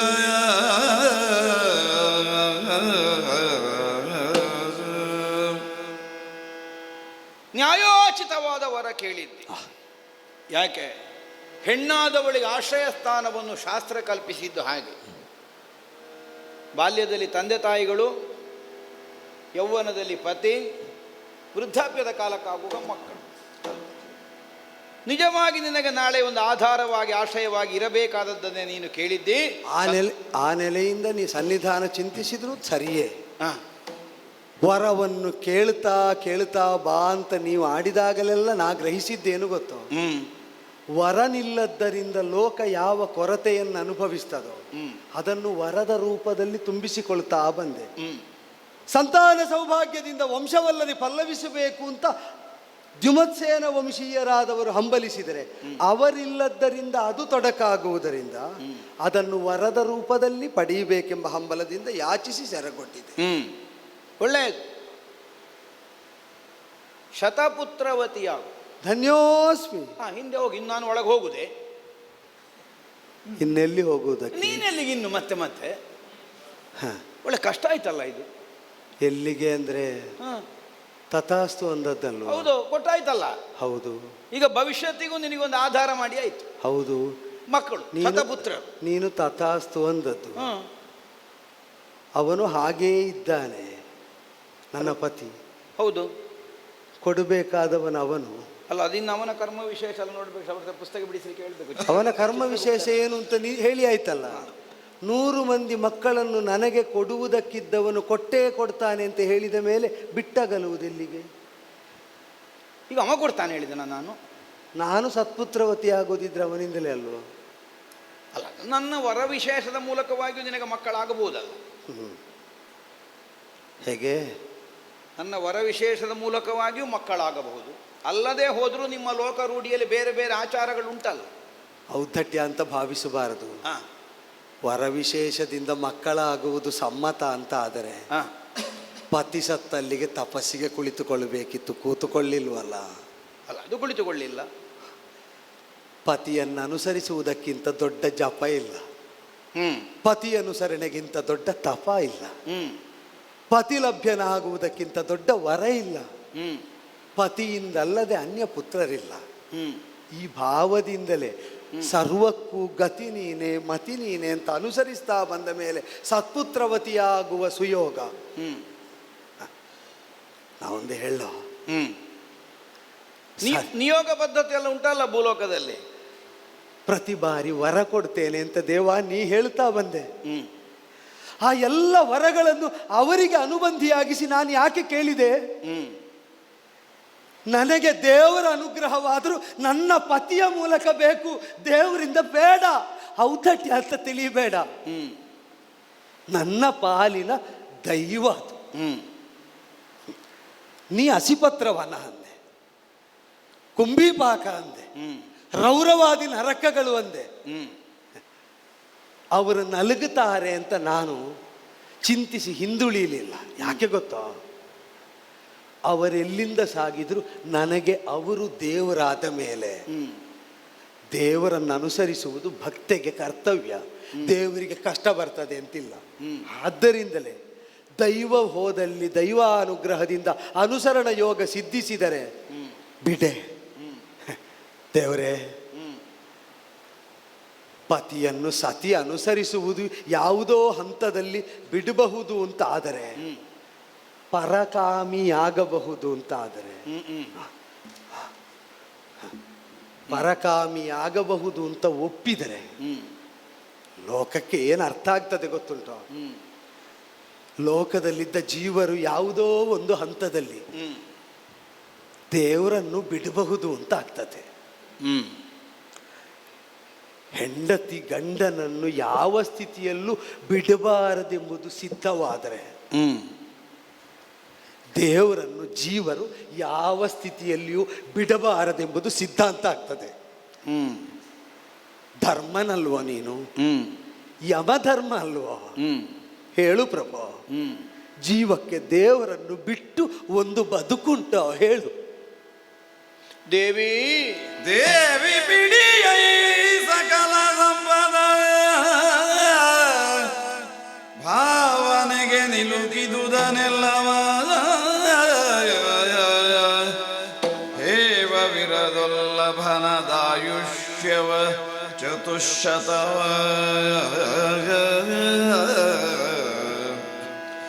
ದೇವಿ ದೋಚಿಯದಿತ್ತೆ ಸಕಲವ ಜೀವಗಿಕ್ಕಿದ ಪಾಶ ಮೋಚಿಸಿ ಈವೆನೆ ಪರಂತ ಬಳೆ ಕೈಗೊಳ್ಳೆನುತ ನೀಡಿದನು ದೇವಿ.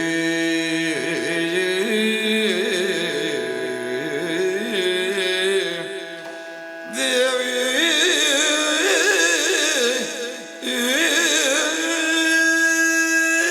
ದೇವಿ ದೇವ ಸೋಲಿಸಿ ಬಿಟ್ಟೆ. ಅಯ್ಯೋ ದೊಡ್ಡ ಮಾತು. ನನ್ನನ್ನಲ್ಲ,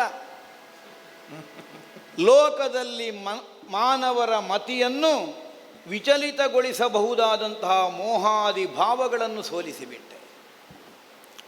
ಸಂತೋಷ ಆಯಿತು, ನನಗೆ ಹಿತವಾಯಿತು. ಬದುಕಿನಲ್ಲಿ ಅನೇಕ ಪರೀಕ್ಷೆಗಳನ್ನು ಕಂಟಕಗಳನ್ನು ಒಬ್ಬ ವ್ಯಕ್ತಿಯಾದವ ಎದುರಿಸಬೇಕಾಗುತ್ತದೆ. ಆ ಸಂದರ್ಭದಲ್ಲಿ ತನ್ನದ್ದಾದಂತಹ ಬದುಕಿನ ಲಕ್ಷ್ಯದಲ್ಲಿ ಅತ್ತಿತ್ತ ಚಲಿಸದೆಯೇ ಕ್ರಮಿಸಬಲ್ಲಷ್ಟು ದಾರ್ಢ್ಯತೆಯನ್ನು ಯಾವನು ಹೊಂದಿರ್ತಾನೆಯೋ ಅವನು ಮಾತ್ರ ಹೊಂದಬೇಕಾದದ್ದನ್ನು ಹೊಂದುತ್ತಾನೆ, ಸೇರಬೇಕಾದಲ್ಲಿಗೆ ಸೇರ್ತಾನೆ. ಒಂದು ಮರ್ಯಾದೆಯ ವ್ಯಾಪ್ತಿಯನ್ನು ಎಷ್ಟೋ ವಿಸ್ತರಿಸುವುದಕ್ಕೆ ಬರ್ತದೆ, ಯೋಗ್ಯತಾನುಸಾರವಾಗಿ. ಎಲ್ಲರಿಂದಲ್ಲ, ಲೋಕ ಮರ್ಯಾದ, ಲೋಕಾಂತರದ ವ್ಯಾಪ್ತಿಯನ್ನು ಅದಕ್ಕೆ ತರುವುದಕ್ಕೊಬ್ಬ ವ್ಯಕ್ತಿಗೆ ಸಾಧ್ಯವಾಗುತ್ತದೆ. ಲೋಕ ಮರ್ಯಾದೆ ಅನ್ನುವುದನ್ನು ತನ್ನ ಮನೆ ಅಂಗಳಕ್ಕೆ ಮುಗಿಸಿಬಿಡುವಂತಹ ಒಂದು ಸ್ಥಿತಿಯೂ ಒಬ್ಬ ವ್ಯಕ್ತಿಯಲ್ಲಿ ಬಂದು ಹೋಗುತ್ತದೆ. ಹಾಗಿದ್ರೆ ಮರ್ಯಾದೆಗೆ ಮಿತಿ ಏನು? ವ್ಯಕ್ತಿಯಾದವನ ನಡತೆಯ ಮೂಲಕವಾಗಿ ಅದು ಸಿದ್ಧವಾಗಿ ಹೋಗುತ್ತದೆ. ಇದನ್ನು ಇಂದಿನ ದಿನ ನೀನು ಪ್ರಪಂಚಕ್ಕೆ ಕಾಣಿಸಿಕೊಟ್ಟೆ. ವಿವಾಹದ ವಧುವಾಗಿ ನೀನು ಉಳಿದಂತಹ ಕಾಲಕ್ಕೆ ನಿನ್ನನ್ನು ವಿವಾಹವಾಗುವುದಕ್ಕೆ ಬಂದವರೆಲ್ಲ ತಲೆ ತಗ್ಗಿಸಿ ಹೋದರು. ನಿನ್ನ ಮುಂಭಾಗದಲ್ಲಿ ಮುಖ ಎತ್ತಿ ನಿಲ್ಲುವುದಕ್ಕೆ ಸಾಧ್ಯ ಆಗಲಿಲ್ಲ. ನಿನ್ನ ಬದುಕಿನ ಭರವಸೆಯ ಕಿರಣವನ್ನು ಅರಸುತ್ತಾ ನೀನೇ ಮುಂದೆ ಹೋಗಿ ಕಾಡಿನಲ್ಲಿ ಅದನ್ನು ಹುಡುಕಿಕೊಂಡೆ. ನಿಜ, ಕಾಡಿನಲ್ಲಿ ಸಿಕ್ಕಿದ್ದೆ ತನಗೆ ಪೂರ್ತಿ ಸಾಕಾಗುತ್ತದೆ ಅನ್ನುವಲ್ಲಿಗೆ ನೀನು ನಿಲ್ಲಿಸುತ್ತಿದ್ದರೆ ಅದು ಕಾಡಿನಲ್ಲಿ ಕಳೆದು ಹೋದಲ್ಲಿಗೆ ಮುಗಿದು ಹೋಗುತ್ತಿತ್ತು.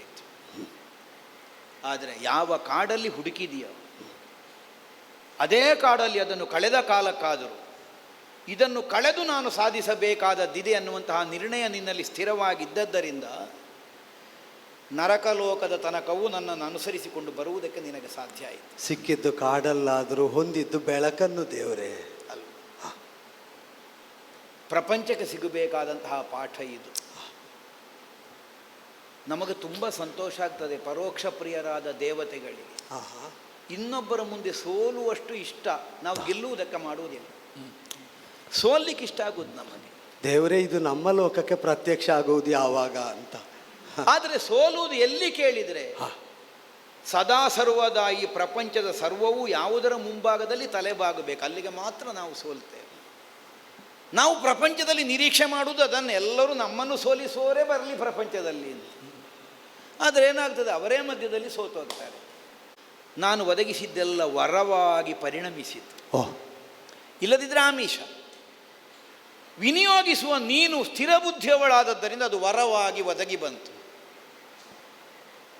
ಇಲ್ಲದೆ ಇದರೀಗ ನಿನ್ನಲ್ಲಿ ಕೇಳದೆ ನಿನ್ನ ಪತಿಯ ಪ್ರಾಣವನ್ನು ಎಳೆದು ತರಲಿಕ್ಕೆ ನನಗಾಗೋದಿಲ್ಲ. ತಲೆ ಬಾಗಿದ್ದು ಯಾಕೆ? ನಿನ್ನಲ್ಲಿ ವರ್ಚಸ್ಸಿ ಇತ್ತು ಅನ್ನುವುದೊಂದು, ಆದರೆ ಅಲ್ಲಿ ಆದರೂ ನಮಗೆ ಅದೃಶ್ಯವಾಗಿ ತರುವುದಕ್ಕೆ ಸಾಧ್ಯ ಆಗುತ್ತದೆ. ಮಾಡುವುದಿಲ್ಲ ಯಾಕೆ ಕೇಳಿದರೆ, ಲೋಕಕ್ಕೆ ಸಿಗಬೇಕಾದ ಸಂದೇಶಕದರಿಂದ ತೊಡಕಾಗುತ್ತದೆ. ದೈವವನ್ನೊಪ್ಪಿ ಈ ಪ್ರಪಂಚದಲ್ಲಿ ಯಾವನೇ ಒಬ್ಬ ವ್ಯಕ್ತಿ ಪೌರುಷವನ್ನು ಆಶ್ರಯಿಸಿ ಮಾಡುವಂತಹ ಪ್ರಯತ್ನದ ಮುಂಭಾಗದಲ್ಲಿ ಅದು ಸರಿಯಾದ ದಾರಿಯಲ್ಲಿ ಕ್ರಮಿಸಿದರೆ ದೈವವೇ ತಲೆಬಾಗುತ್ತದೆ. ಈ ಸಂದೇಶವನ್ನು ಪ್ರಪಂಚಕ್ಕೆ ಕಾಣಿಸಿಕೊಡುವುದು ನಮಗಿರುವ ಉದ್ದೇಶ. ಕ್ಷತ್ರಿಯ ವರ್ಗದ ಅಹಂಕಾರ ಮೆರೆಯುವುದನ್ನು ಕಂಡ ನನಗೆ ಕೆಲವರ ಭ್ರಮೆ ನೋಡಿ ನಗು ಬರ್ತಿತ್ತು. ನಾವು ಎಲ್ಲವನ್ನು ಹೊಂದಬೇಕು, ಎಲ್ಲವನ್ನು ಗೆಲ್ಲಬೇಕು, ಹೇಗೆ ಅಂದರೆ ದೇವರ ಹಾಗೆ ಅಂತ ಭ್ರಮೆ ಇತ್ತು. ನನಗೆ ಯಾಕೆ ನಗು ಬರ್ತಿತ್ತು ಅಂದರೆ, ದೇವರನ್ನು ಎಲ್ಲರನ್ನು ಮೀರಿ ಮೆಟ್ಟಿ ಏರಿ ಮೆರೆಯುವ ಒಂದು ಶಕ್ತಿಯಾಗಿ ನಾವು ಕಂಡದ್ದಲ್ಲ ದೇವರೇ. ನಾವು ಸರಿಯಾಗಿ ಸೋತರೆ ನಮಗೆ ಸೋಲುವ ಶಕ್ತಿಯಾಗಿ ಕಂಡು ಆರಾಧಿಸುವುದು. ಆದ್ದರಿಂದಲೇ ಯಮ ಪ್ರಕಟನಾದಾಗ ಸೋತು ಶರಣಾಗಿ ನಿನ್ನನ್ನು ಅನುಸರಿಸ್ತೇನೆ ಅಂತ ಹಿಂದಿನಿಂದ ಬರ್ತಾ ಬಂದೆ. ತಿರುಗಿ ನಿಂತು ಮುಂದೆ ನಿಂತು ಸೋತೆ ಅಂತ ದೊಡ್ಡ ಮಾತು ಹೇಳಿದೆ ನೋಡಿ, ಇದಕ್ಕಿಂತ ದೊಡ್ಡ ಬೆಳಕೇನು? ಲೌಕಿಕವಾದ ಪರೀಕ್ಷೆಗಳು ಮೊದಲು ಒದಗುತ್ತದೆ, ಅದರಲ್ಲಿ ಅವನು ಉತ್ತೀರ್ಣನಾಗುತ್ತಾನೆ, ಅವನಿಗೆ ಲೋಕಾತೀತವಾದಂತಹ ಪರೀಕ್ಷೆಗಳು ಬರುವುದಕ್ಕೆ ಪ್ರಾರಂಭ ಆಗುತ್ತದೆ. ಅಲ್ಲಿಯೂ ಯಾವನು ಯಶಸ್ವಿ ಆಗ್ತಾನೆ ಅವನಿಗೆ ಸಿಗಬೇಕಾದಂತಹ ಸಿದ್ಧಿ ಆಗ್ತಾನೆ. ಇದು ನಿನ್ನ ಬದುಕಿನಿಂದ ಪ್ರಪಂಚ ಕಂಡುಕೊಳ್ಳಬೇಕಾದದ್ದು. ಬಂದು ಹೇಳುವ ನಾರದರಿಗೆ ನೀನು ಸತ್ಯವಾನನ್ನು ನೋಡುವುದಕ್ಕಿಂತ ಮೊದಲೇ ಬಂದು ತಿಳಿಸಬಾರ್ದಿತ್ತ? ಲೌಕಿಕವಾದ ಪರೀಕ್ಷೆ ಬಂದು ಒದಗಿತ್ತು. ಅಲ್ಪಾಯುಷಿಯಾದಂತಹ ಸತ್ಯವಾನನ್ನು ಮದುವೆ ಆಗುವ ಸಂಕಲ್ಪಕ್ಕೆ ನೀನು ಬದ್ಧಳಾದೆ. ಆದರೆ ನಿನ್ನಲ್ಲಿದ್ದ ವಿಶ್ವಾಸ ಏನು? ಒಬ್ಬ ದೀರ್ಘಾಯುವಾದ ಪತಿಯನ್ನು ಹೊಂದಿದರೆ ಮಾತ್ರ ತಾನು ಸುಮಂಗಲೆಯಲ್ಲ, ನನಗಿರಬಹುದಾದ ಪ್ರಾಪ್ತಿಯನ್ನು ಬದಲಿಸುವುದಕ್ಕೆ ದೈವಕ್ಕೂ ಆಗುವುದಿಲ್ಲ ಈ ಪ್ರಪಂಚದಲ್ಲಿ ಅನ್ನುವಂತಹ ನಿಷ್ಠೆಗೆ ನೀನು ಬದ್ಧಳಾದೆ. ಸತ್ಯವಾನನ ಸತಿಯಾಗಿ ನಿನಗೆ ವೈಧವ್ಯವೇ. ಆದರೆ ಸಾವಿತ್ರಿಯ ಪತಿಯಾಗಿ ದೀರ್ಘಾಯು, ದೊಡ್ಡ ಮಾತು. ಅದನ್ನು ಬದಲಿಸಲಿಕ್ಕೆ ಯಾವನಿಂದೂ ಆಗುವುದಿಲ್ಲ, ದೈವದಿಂದಲಾದರೂ ಬದಲಿಸಲಿಕ್ಕೆ ಆಗೋದಿಲ್ಲ. ಬಹುಕಾಲ ಪ್ರಪಂಚದಲ್ಲಿ ಅವ ಬದುಕಬೇಕಾದ, ಆದರೆ ಅಲ್ಪಾಯುವಾಗಿ ಹುಟ್ಟಿದ್ದಾನೆ. ಅವನ ಆಯುಷ್ಯವೂ ವೃದ್ಧಿಯಾಗಬೇಕು. ನಿನ್ನದ್ದಾದಂತಹ ಸದ್ವರ್ತನೆಗೆ ವ್ರತದೋಪಾದಿಯ ಜೀವನಕ್ಕೆ ಸತ್ಫಲವೂ ಸಿದ್ಧವಾಗಬೇಕು. ಅದೆರಡೂ ಮೇಳೈಸಬೇಕು ಅಂತಾದರೆ ಸಾವಿತ್ರಿ ಸತ್ಯವಾನ ಬೇರೆ ಬೇರೆ ಆದರೆ ಆಗೋದಿಲ್ಲ. ಸತ್ಯವಾನ ಸಾವಿತ್ರಿಯರು ಒಂದಾಗಬೇಕು. ಆಯುಷ್ಯ ಮುಗಿದವನನ್ನು ನರಕಲೋಕಕ್ಕೆ ತರಬೇಕಾದದ್ದು ನನ್ನ ಕರ್ತವ್ಯ. ನನ್ನ ನಿಯಮಕ್ಕೆ ನಾನು ತಪ್ಪಲಿಕ್ಕಿಲ್ಲ, ಅದನ್ನು ನಾ ತಡೀಲೂ ಇಲ್ವಲ್ಲ. ಅದಕ್ಕೆ ಬೇಕಾಗಿ ಇಲ್ಲಿ ತನಕ ತಂದಿದ್ದೇನೆ. ಆದರೆ ಮತ್ತೆ ಮರಳಿ ಕೊಡಕೂಡದು ಅನ್ನುವುದು ನಮಗಿರುವ ನಿರ್ಬಂಧ ಅಲ್ಲ. ಈಗ ನರಕಕ್ಕೆ ಬಂದವರು ಸಾಮರ್ಥ್ಯ ಉಂಟು. ಆದ್ದರಿಂದ ಆಯ್ಕೆ ನಮ್ಮ ಅರ್ಹತೆಗೆ ಬಿಟ್ಟದ್ದು, ನಮ್ಮ ಆಯ್ಕೆಗೆ ಬಿಟ್ಟದ್ದು. ಕರ್ಮವಶರಾಗಿ ಇಲ್ಲಿಂದ ಮರಳುತ್ತಾರೆ ಅಂತ ಕೇಳಿದ್ದೆ. ತಿರ್ಯ ಜಂತುಗಳಿಂದ ತೊಡಗಿ ಭಿನ್ನ ಭಿನ್ನ ಯೋನಿಗಳಲ್ಲಿ ಮತ್ತೆ ಹುಟ್ಟು ಪಡೆಯುವುದಕ್ಕೆ ಇಲ್ಲಿ ಬಂದ ಜೀವರೇ ಮರಳುವುದಲ್ವ? ಅವರು ದೇಹಾಂತರದಿಂದ ದೇಹಾಂತರದಿಂದ. ಇದಾದ್ರೆ ಹಾಗಲ್ಲ. ಮತ್ತೆ ಯಾವ ದೇಹದಿಂದ ನೀನು ನಿನ್ನ ಪತಿಯನ್ನು ಗುರುತಿಸಿಕೊಂಡಿದ್ದೀಯ ಅದೇ ದೇಹದಿಂದ ನಿನ್ನ ಪತಿ ನಿನ್ನೊಂದಿಗೆ 100 ವರ್ಷ ಅಲ್ಲ, 400 ವರ್ಷಗಳಷ್ಟು ಕಾಲದ ದೀರ್ಘಾಯುವನ್ನು ಅವನಿಗೆ ಒದಗಿಸಿಕೊಟ್ಟಿದ್ದೇನೆ. ಕೃತಾರ್ಥ. ಯಾಕೆಂದರೆ 4 ವರ ಕೊಟ್ಟಿದ್ದೇನೆ ನಿನಗೆ. ಜಯ ಜಯ. ಆ ಲೆಕ್ಕದಲ್ಲಿ ಅದಕ್ಕೆ ಒಂದೊಂದಕ್ಕೂ ಶತಮಾನ ಲೆಕ್ಕ ಹಾಕುವ. 400 ವರ್ಷಗಳ ಆಯುಷ್ಯ. ಶತಪುತ್ರವತಿಯಾಗಿ 100 ಸಂವತ್ಸರಗಳ ಕಾಲ ಲೋಕದಲ್ಲಿ ನಿನ್ನದ್ದಾದಂತಹ ಆದರ್ಶವಾದಂತಹ ಪಾತಿವೃತ್ಯ ಧರ್ಮದ ಅನುಸರಣೆ ಶಾಶ್ವತವಾಗಿ ಪ್ರಪಂಚದಲ್ಲಿ ಉಳಿಯುವುದಕ್ಕದು ಹೇತುವಾಗಲಿ ಒದಗಲಿ ಅನ್ನುವಂತಹ ಆಶೀರ್ವಾದದೊಂದಿಗೆ ಕಳುಹಿಸಿಕೊಟ್ಟಿದ್ದೇನೆ. ನೇರ ನಿನ್ನ ಪತಿಯ ದೇಹ ಬಿದ್ದಲ್ಲಿಗೆ ಹೋಗು. ದೇವರೇ, ನೀನು ಹೋಗುವಾಗ ಹೇಳುತ್ತಾನೆ, ಸವಿತಾರನನ್ನು ಪ್ರಾರ್ಥಿಸುವುದು ಲೋಕ, ಲೋಕದ ಪ್ರಾಜ್ಞವೃಂದ ಧೀಶಕ್ತಿಯನ್ನು ಪ್ರಚೋದಿಸುವಂತ. ಸಾವಿತ್ರಿವಿನ 2 ಮಕ್ಕಳು, ಸಾವಿತ್ರಿ ಮತ್ತು ಯಮಧರ್ಮ. ಅವರಿಗೆ ಒಬ್ಬರಿಗೂ ಮಗಳಂತಿರುವವಳು ಈ ಸಾವಿತ್ರಿ. ಆ ಸವಿತೃ ದೇವತೆ ತನ್ನೆರಡು ಮಕ್ಕಳ ಮೂಲಕ ಮೊಮ್ಮಗಳಿಗೆ ಏನು ಕೊಟ್ಟಿದ್ದಾರೋ ಇದು ಲೋಕದ ಧೀಶಕ್ತಿಯನ್ನು ಪ್ರಚೋದಿಸಲಿ ದೇವರು. ಅಷ್ಟೇ ಕೇಳ್ತೇನೆ. ಶುಭವಾಗಲಿ. ಮಂಗಲ ಜಯ ಜಯ ಶಾಂಭವಿಗೆ, ಮಂಗಲ ಜಯ ಜಯ ಶಾಂಭವಿಗೆ, ಜಯ ಮಂಗಲ ಶ್ರೀ ಭ್ರಮರಾಂಬಿಕೆಗೆ. ನಂಬಿದ ಭಕ್ತ ಕದಂಬವ ಪೊರೆಯುವ ಮಂಗಲ ಜಯ ದುರ್ಗಾಂಬಿಕೆಗೆ. ಮಂಗಲಂ ಜಯ ಮಂಗಲಂ ಶಿವ ಮಂಗಲಂ ಜಯ